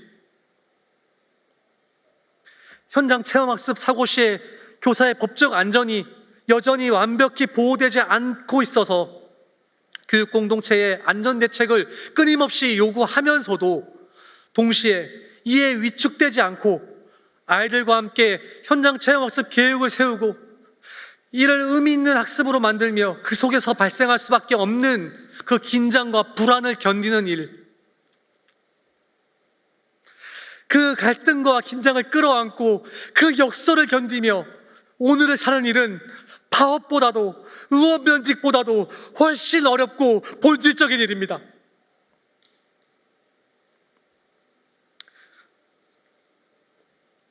선생님, 저는 주님께서 그 오지 않은 미래를 마치 온 것처럼 오늘을 사는 그 역설을 견디는 곳으로 주님이 우리를 부르셨다고 생각합니다. 그 간극을 끌어안아 그 간극을 끌어안는 자리로 우리를 부르셨다고 생각합니다. 어쩌면 그 틈바구니가 누구에게는 너무나 가혹한 것을 알고 있습니다. 그러나 그 틈을 낼 때 비로소 그 틈을 흙으로 메우고 꽃씨를 심을 수 있습니다. 선생님, 그 틈을 어떻게 만들까요? 저희는 말 걸기라고 생각합니다.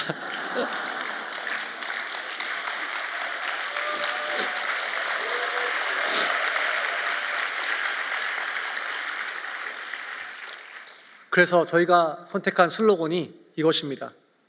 틈만 나면 나는 하루 한 명 말 걸기를 선택합니다. 누구나 할 수 있고 측정 가능하며 그러나 용기가 필요한 일입니다.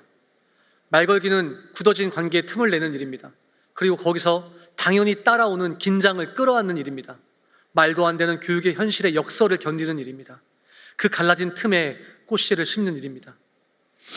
제가 미리 한 달 전에 가서 이런 취지를 인천 TCF 선생님들에게 좀 설명을 드렸습니다.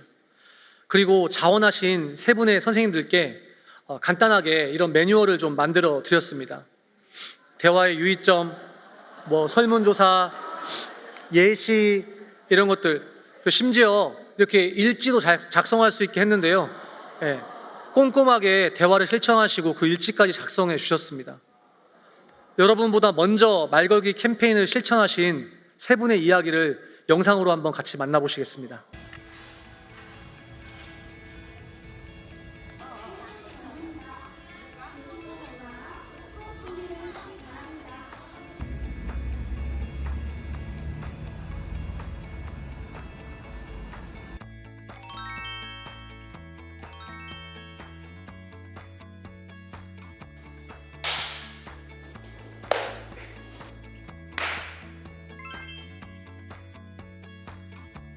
저 딸이 1학년이니까 주변에 학부모를 저도 같이 만나게 되는, 자연스럽게 만나는데 작년부터인가 학부모 상담 주간이 없어져서 저희 딸도 이제 선생님한테 찾아가서 말을 한번 걸어보고 싶은데 이렇게 걸면은 담임 선생님 너무 부담스러운 거 아닌가.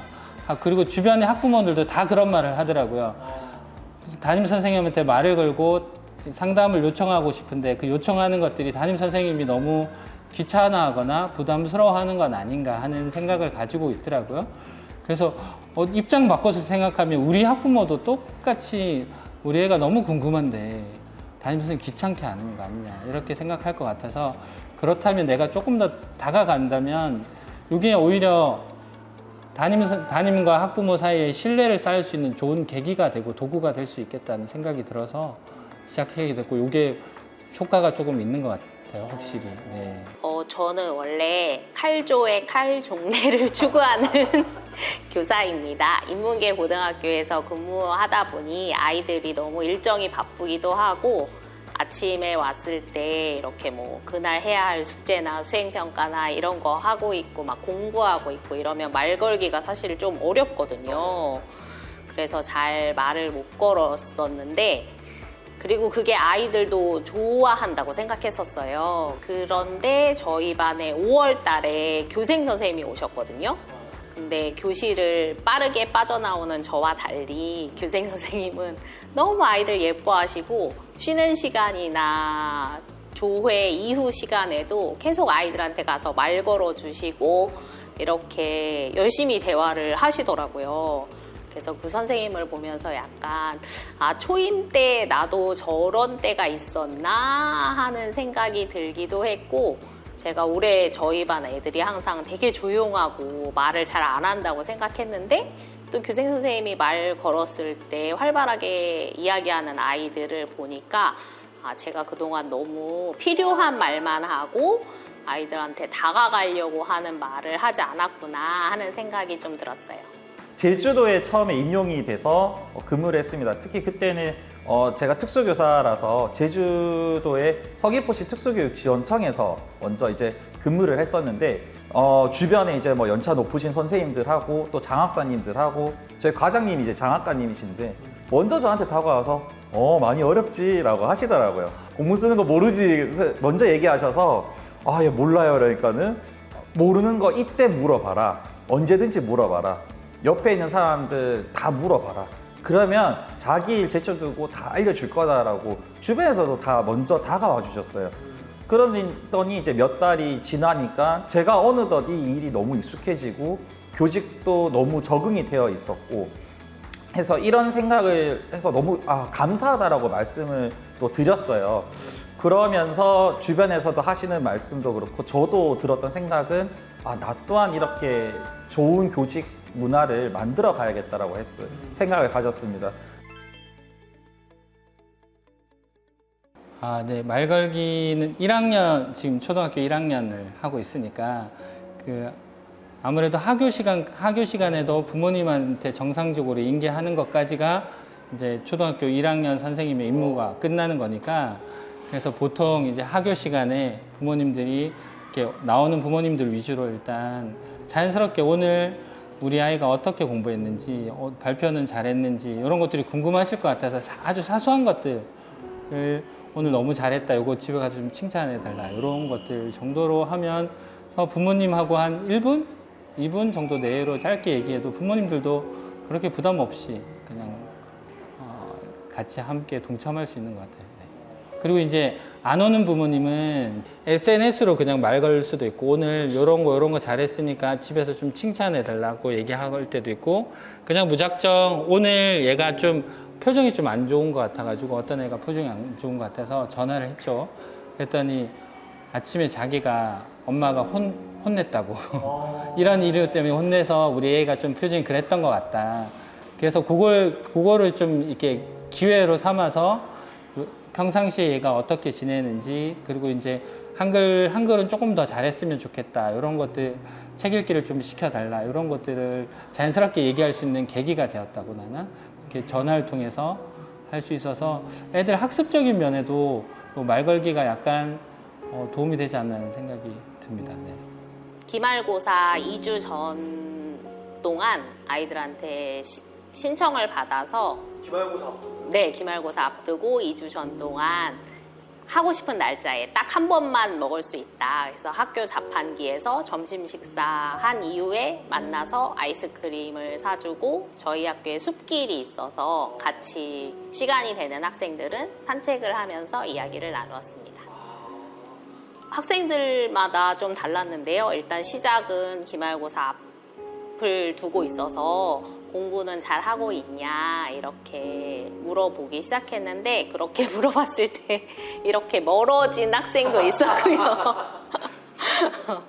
또 솔직하게 잘 이야기하는 학생들도 있었고 뭐 수행평가 몇 개 남았는데 힘들다 아니면 제가 평상시에는 이제 조회 종례 시간, 교과 시간에만 볼 수 있는데 다른 교과 시간에 제가 몰랐던 그런 일들을 말하는 학생들도 있었고 또 아파서 조퇴를 했었거나 이런 것들에 대해서 그냥 바쁘니까 서류만 받고 끝나는 경우가 많았는데 그때 이후에 괜찮니 뭐 이런 것들도 물어볼 수 있고 그래서 저도 개인적으로 하면서 할 말이 많이 생기더라고요. 일단 어려운 점은 크게 없었지만 염려되는 부분이 뭐냐면 제가 그 사람들의 어려움이나 아니면 대화를 하던 중에 이해와 공감을 했던 말 중에서 이게 왜곡이 되거나 아니면 잘못된 소문이 돌 수 있을 것 같아서 이 부분을 염려를 했습니다. 뭐냐면 여기 이제 옆에 주변에 계신 선생님 보고 힘들다, 뭐 때문에 힘드냐, 주변 선생님 누구 때문에 힘들다라고 얘기를 했을 때 그러면 그 사람 왜 그래? 라고 이렇게 누구나 쉽게 말을 할 수 있습니다. 근데 그런 부분을 저는 일단은 조심을 했습니다. 그래서 또한 그런 제가 했던 말들이 왜곡되지 않기 위해서 그런 부분들은 뺐습니다. 그래서 뭐 특정 인물이나 특정 누군가를 뭐 비방은 절대 하지 않고 선생님 입장은 그럴 수도 있겠다. 근데 그 선생님도 그럴 수도 있겠다. 그래서 서로 오해가 있는 부분이 있는 것 같다. 뭐 내가 뭐 가운데서 뭐 혹시 관계가 틀어진 부분에서 뭐 도움이 필요하면 내가 먼저 한번 자리를 마련해 줄 수도 있으니까 선생님은 뭐 너무 부담 갖지 말고 내가 도와줄 수 있는 선에서는 내가 먼저 도와줄 테니 힘내라고 이런 식으로 좀 응원도 많이 해주고 조금 다른 측면적으로 좀 접근을 많이 했었습니다.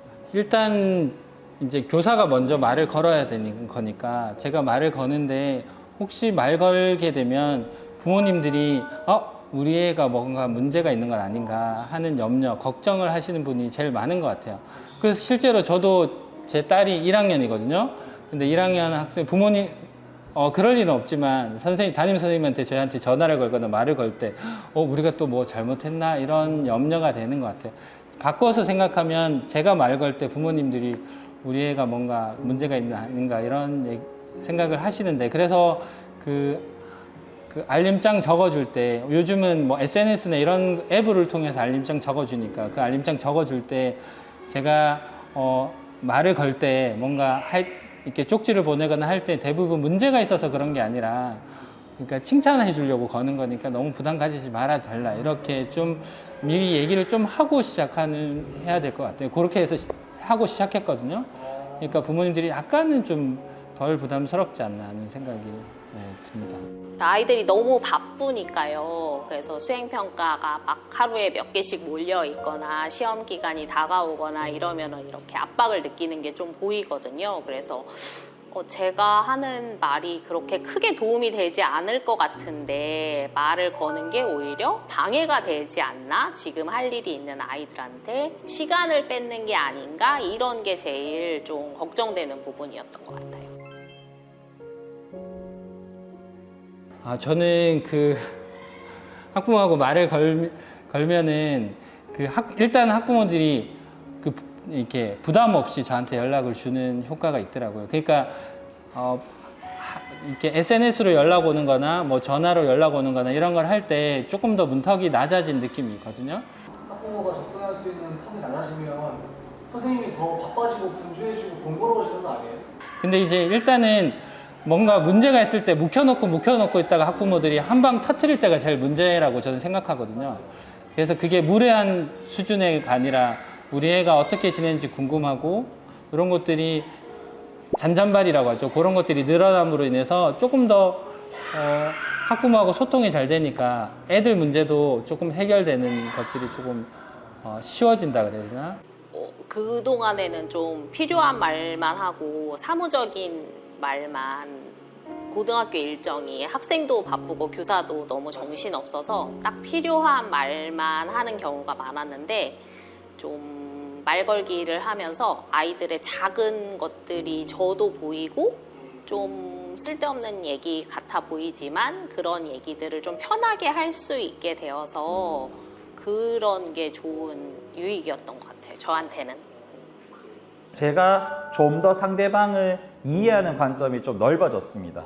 왜냐하면 이 사람들을 이게 이제 저는 말걸기 캠페인 하기 전부터 뭐 주변에 뭐 저희 부서 선생님들이나 뭐 이렇게 얘기를 많이 주고 받으면서 뭐 어려움이 있냐, 잘하고 있다, 응원도 많이 해주고 실수를 했을 경우에도 좀 덮어주는 것도 있었어요. 그 대신에 뭐 관리자한테 보고할 부분이 있으면 같이 가서 보고도 하고 뭐 이런 부분을 하면서 저희 선생님 조금 실수한 부분이 있으면 또 교감선생님 웃으면서 아예 괜찮아 하면서 뭐 다시 하면 돼 이러든지 아니면 그 부분은 뭐 그렇게까지 안 해도 돼 이러면서 좋게 넘어가는 부분도 많았습니다. 그래서 그런 부분을 겪으면서 제가 그 사람의 입장도 되어 보게 되더라고요. 말을 걸고 듣고 이해하고 단순히 말 건다는 게 그냥 오늘 한번 걸었어 이게 아니라 그 사람의 상황을 이해하고 그 사람의 입장을 되어보려고 저도 노력을 하다 보니 좀 더 이해하는 관점도 많이 넓어졌고요.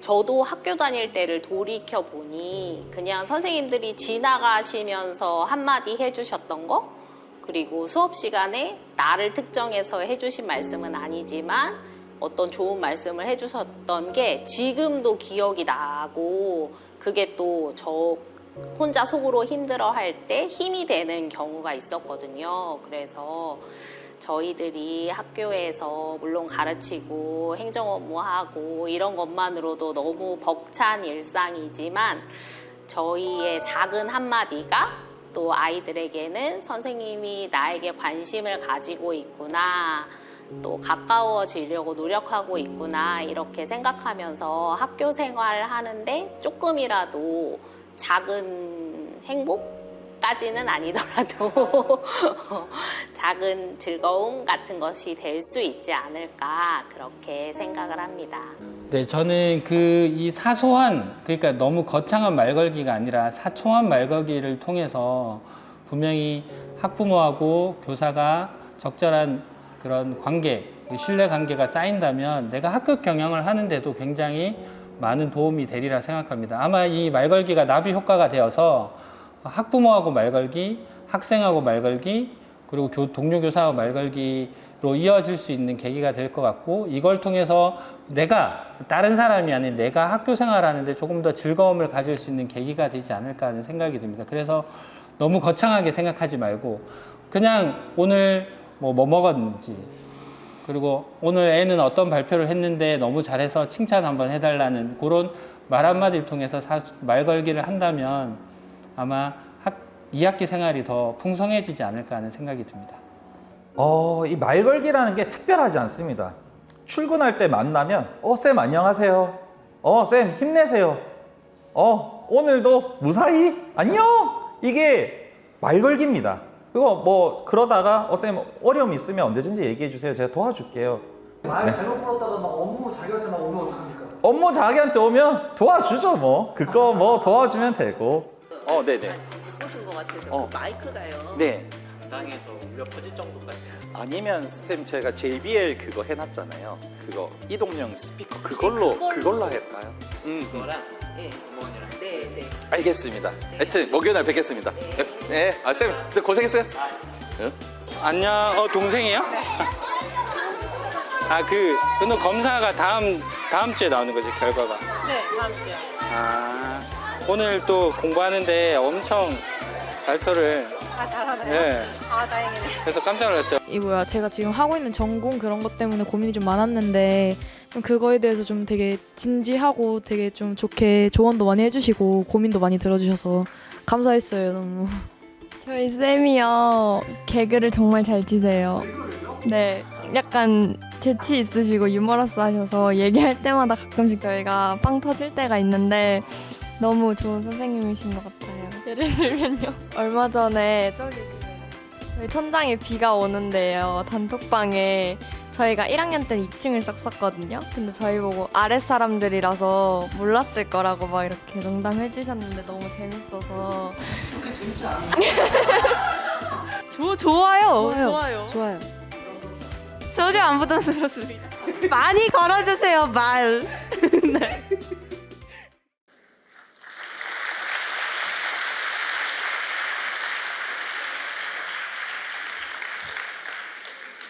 예. 아까 그 매뉴얼에도 잠깐 나왔지만 이 강의를 준비하면서 저 설문조사를 좀 실시를 했습니다. 설문을 통해서 상대가 어떤 말을 걸어주길 원하는지 좀 알 수 있었는데요. 학생 여러분은 선생님께 어떤 말을 들을 때 선생님과 연결된다는 그런 느낌을 받나요? 라고 물었을 때 이름 불러주기, 그 다음에 바뀐 부분 알아봐 주는 것, 머리 이쁘겠네, 이렇게 장난치는 것, 또 요새 힘든 일 있어, 이렇게 상황을 물어봐 주는 것, 또 선생님의 자기 공개, 쌤은 요새 뭐뭐한데, 또는 격려, 위로, 이런 말들이었습니다. 다음으로 학부모에게 좀 물어봤습니다. 학부모님은 선생님께 어떤 말 들을 때 교사와 연결된다는 느낌을 받냐? 그랬을 때 아이의 가능성을 발견하고 기뻐하는 모습, 또는 뭐 이렇게 하더라고요, 저렇게 하더라고요 하는 피드백, 또는 얘는 잘할 거예요, 제가 지켜볼게요, 어머니 땡땡이 잘하고 있어요, 저도 땡땡이 잘 보살피겠습니다. 땡땡이가 요즘 학교에서 이러저러한데 집에서는 좀 어때요? 어머니 제가 어떻게 도와드리면 좋을까요? 네, 확실히 좀 아이와 관련된 이야기들이 많았습니다. 이 글자가 보이시나요? 엄청 크군요. 네.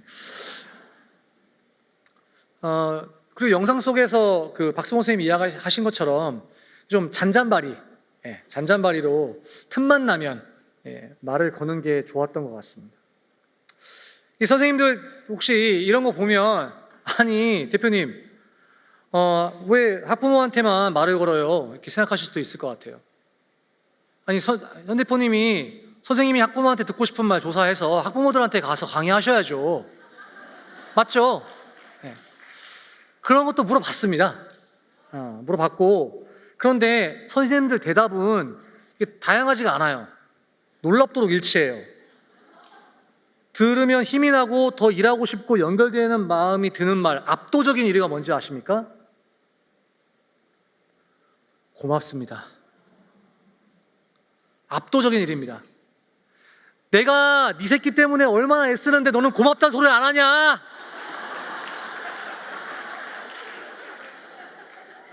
그런데 선생님 그거 아세요? 평생을 고생하고 그 사회에서 완전히 고립되는 문둥병을 고쳐줘도 예수님께 돌아와서 고맙다는 소리 하는 놈이 한 명밖에 없어요. 자기 목숨을 구해준 것이나 마찬가지인데 고맙다는 말을 하는 사람이 예수님이 해도 한 명밖에 없어요.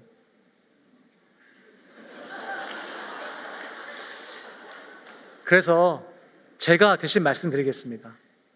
선생님, 우리 교육을 위해, 아이들을 위해 한 학기 동안 애써주셔서 감사합니다.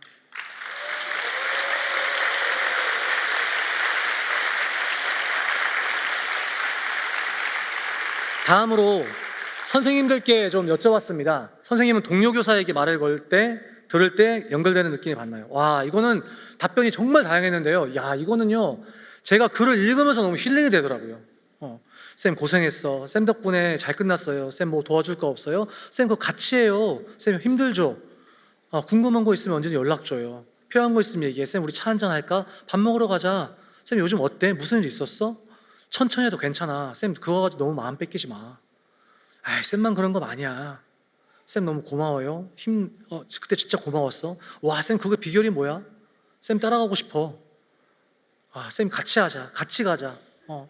도와줄 거 있으면 언제든지 연락해라. 와, 이런 말들이 그 리스트를 읽는데 제가 읽으면서 제가 힐링이 되더라고요. 선생님 여기 글자 보인다 하셨으니까 여기 있는 말 중에서 어떤 말 제일 듣고 싶으세요? 어떤 말 제일 듣고 싶으세요? 하나만 골라주세요. 하나만. 골랐어요? 골랐어요? 아, 말하지 말고 골랐으면 있잖아요. 우리 옆 사람이랑 짝을 한번 지어볼게요. 옆 사람, 앞뒤 사람도 괜찮아요. 한번 짝 한번 지어봐 주세요. 짝 한번 지어보세요. 앞뒤 사람, 옆 사람 괜찮아요. 이럴 때 해야 됩니다. 이럴 때 싹 한번 지어주세요. 자, 그런 다음에 듣고 싶은 말 얘기해 주세요. 듣고 싶은 말. 네, 한 번만 얘기해 주세요. 저 이거 듣고 싶어요.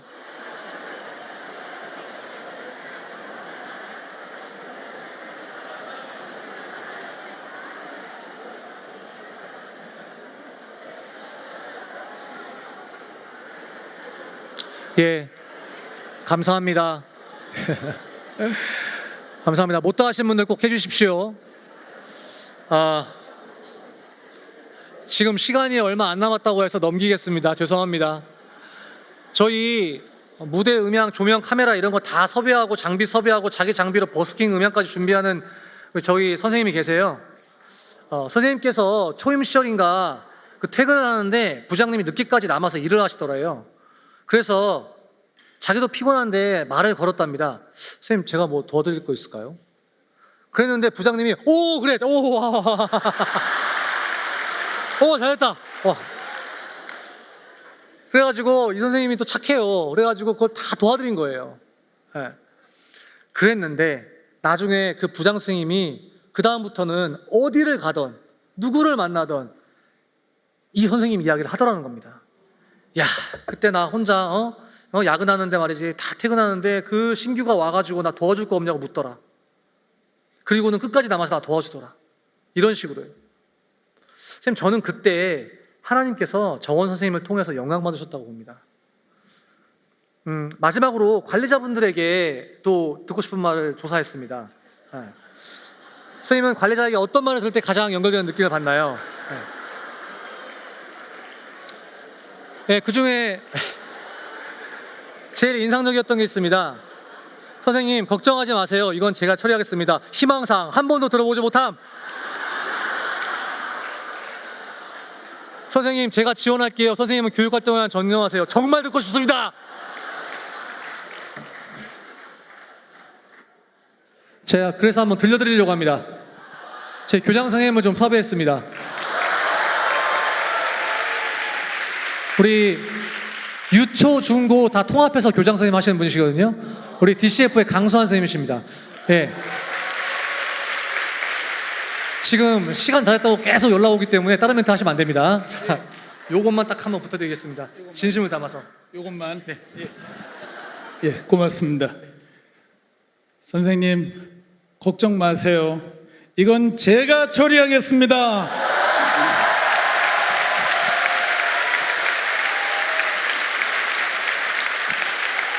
예, 예, 그 다음은 우리 이준호 교장 선생님 모시겠습니다.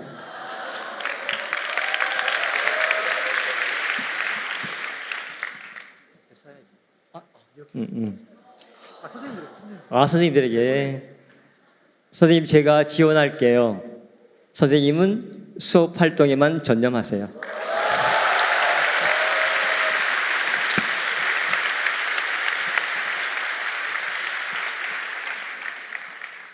감사합니다. 부득이 관리자분들이 듣고 싶은 설문은 못했습니다. 네. 죄송합니다. 다음번에 꼭 하겠습니다. 그런데요, 여기 계신 분들이 다 열정적이신 분들인 거 알기 때문에 제가 이 이야기 좀 하고 마치려고 합니다. 여러분, 이거 쉽지 않습니다. 말 걸기 결코 쉽지 않습니다. 어려워요. 내가 말을 걸었는데 상대방의 메아리가 없을 때 얼마나 공허한지요. 저는 학교에서 왕따처럼 지낸 적이 있었습니다. 그런 느껴보셨습니까? 혹시 교무실 딱 들어갔는데 갑자기 좀 갑분싸되는 분위기? 그게 얼마나 힘들었는지요. 선생님, 그때는 말 걸기 어렵습니다. 그때 저는 하나님에게, 그리고 나 자신에게 더 많은 말을 거는 시간을 가지라고 말씀드리고 싶습니다. 혹시 이미 심신이 다 망가지고 영과 육이 다 만신창이가 되어 분이 있나요? 그렇다면 먼저 하나님께 말해 보시고 기다리십시오. 그동안 제대로 돌봐주지 못했던 나 자신에게 말을 거십시오. 그래야만 나만의 심박수를 확인할 수 있습니다. 저는 달리기 초보인데요. 제 시계에는 1시간에 몇 킬로 뛴다는 페이스가 나옵니다. 장거리에는 그때 이 심박수가 굉장히 중요한데요. 아무리 빨리 뛰어봤자 심박수가 180, 190을 넘어가면 절대 완주할 수 없습니다. 여러분, 자기 심박수를 체크하십시오. 모든 일을 주님의 영광을 위해서 주님께 죽게 하듯 하라는 그 의미는 나의 뼈를 갈아놓고 과로하라는 의미가 아닙니다. 저는 그 의미를 기쁨으로 하라는 의미라고 생각합니다. 내 몸이 보내는 신호 잘 체크하시고요. 자신만의 심박수, 그게 어떤 것이든 체크하십시오. 보통 러너들은 웃으면서 말할 수 있을 정도의 심박수를 가장 좋은 심박수라고 합니다. 자신만의 웃으면서 뛸 수 있는 심박수를 확인하십시오. 숨이 헐떡여진다면 속도를 늦추십시오. 조금 천천히 간다고 해서 대한민국 교육 무너지지 않습니다. 기독교사 운동 망하지 않습니다. 대신 여러분, 멈추지 마십시오. 달리다가 멈추고 잠깐 쉬면 어떻게 되시는지 아십니까? 우리 몸은 달리기가 끝났다고 생각하고 마구 다리에 젖산을 뿜어냅니다. 그리고는 다시 뛰려고 하면 다리는 돌덩이가 되어 있습니다. 꾸준히 수련해 오시고요. 지역 모임도 나가십시오. 함께하면 느려도 끝까지는 갑니다. 그런데 선생님, 그런 게 아니라 혹시 자기 검열하느라 시도조차 못하고 계시지 않습니까? 괜히 말 걸었다가 학부모에게 꼬투리 잡히면 어떡하지?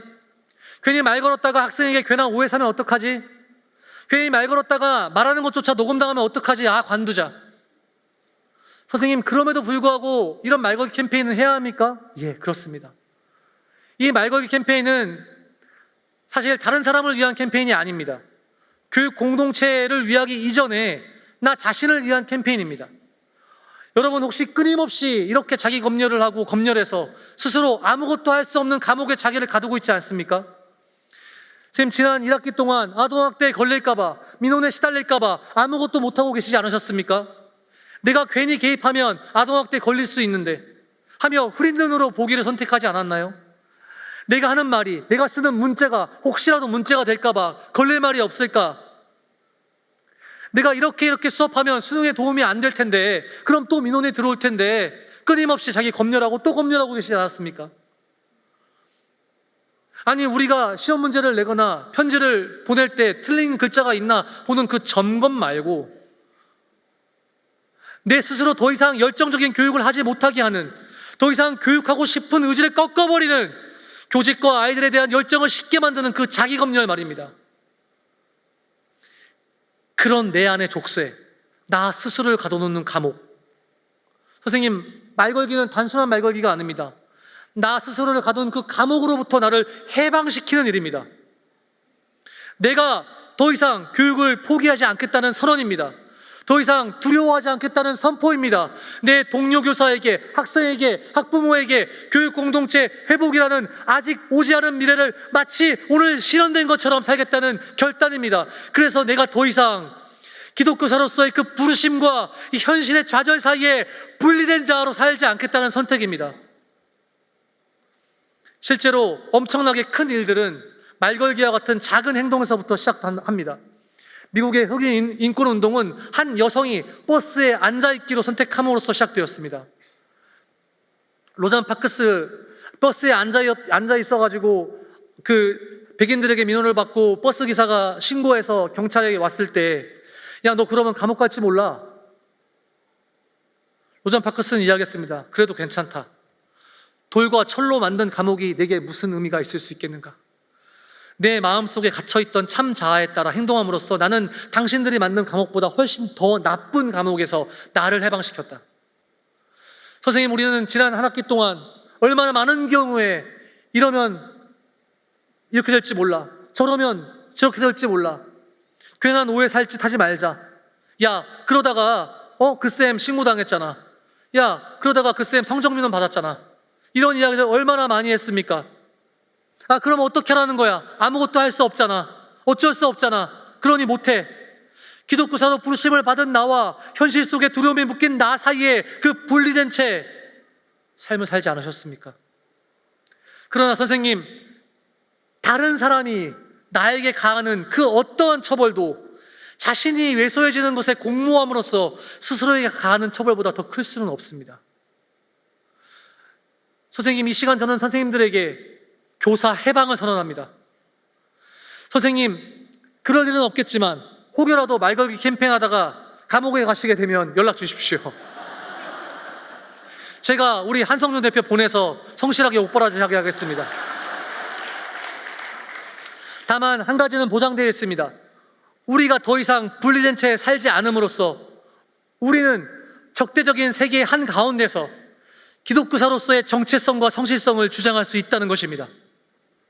더 이상 분리된 채 살지 않겠다는 그 결정은 자신의 삶을 마음의 명령에 일치시키겠다는, 기독교사로서 하나님의 뜻대로 살겠다는 결정입니다. 그러면 이렇게 반문하실 수도 있습니다. 선생님 좋습니다. 내가 분리된 채 삶을 살지 않고 내면의 감옥으로부터 해방되고 다 좋습니다. 그런데 그러면 교육이 바뀌나요? 내가 분리되지 않는 자아로 말걸기를 한다고 해서 교육이 변화나고요.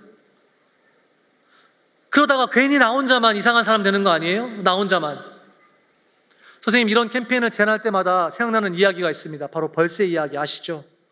숲에 불이 났는데 마을의 동물들은 다 도망가는데 벌새 한 마리가 저 멀리 호수에서 물을 한 입 물고 그 물방울을 달고 활활 타는 불 속에 가서 물 한 방울 떨어뜨리고 다시 날아가서 물을 갖고 오기를 반복하더란 겁니다. 그래서 동물들이 한심한 듯이 말했습니다. 너 지금 뭐해? 그런다고 산불이 꺼지냐? 벌새가 말했습니다.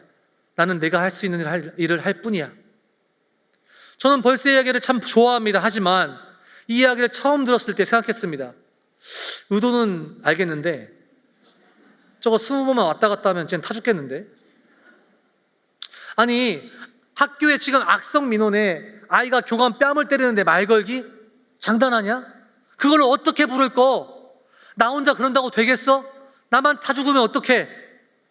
내면의 감옥으로부터 해방되었는데 해방되자마자 타 죽으면 그게 무슨 소용이야? 그런데 선생님, 만약 그 벌새가 1000마리면 어떨까요? 여기에 처녀분이 앉아 계십니다. 1000마리 전체 교원의 0.2%도 안 되는 숫자죠. 하지만 벌새가 물을 1000막을 가지고 가봤자 무슨 소용이 있겠냐 하지만 적어도 도망가던 동물들이 벌새가 떨어뜨린 그 물방울을 맞고 야, 이거 혹시 비 오는 거 아니야? 하고 착각하지 않을까요? 두 번째 물방울을 맞고는 비 오는 거 맞네. 야, 그럼 불 끌 수도 있겠는데? 하고 함께 불을 끌어 가지 않을까요?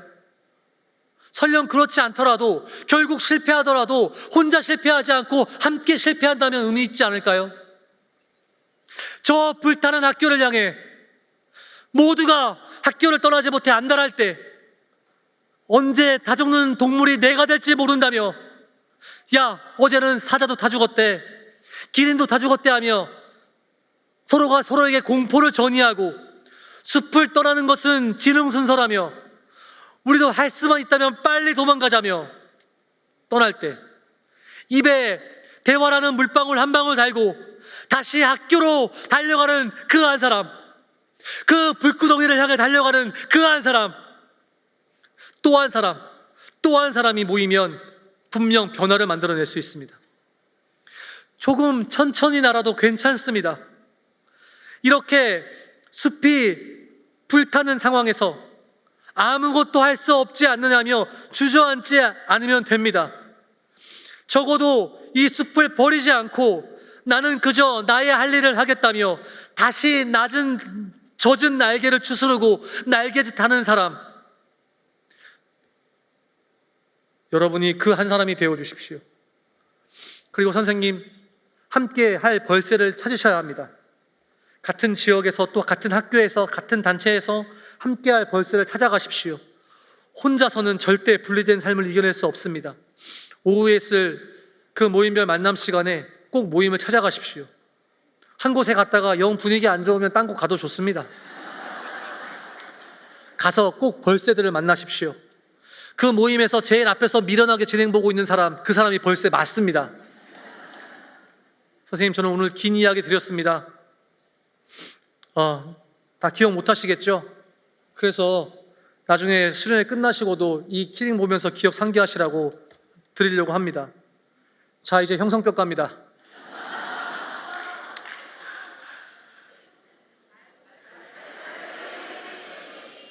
1번 말 걸기, 2번 말 타기 번호입니다. 객관식. 자, 정답은 하나, 둘, 셋. 예, 맞추신 분들은 나가시면서 모두 키링 받아가시면 되겠습니다.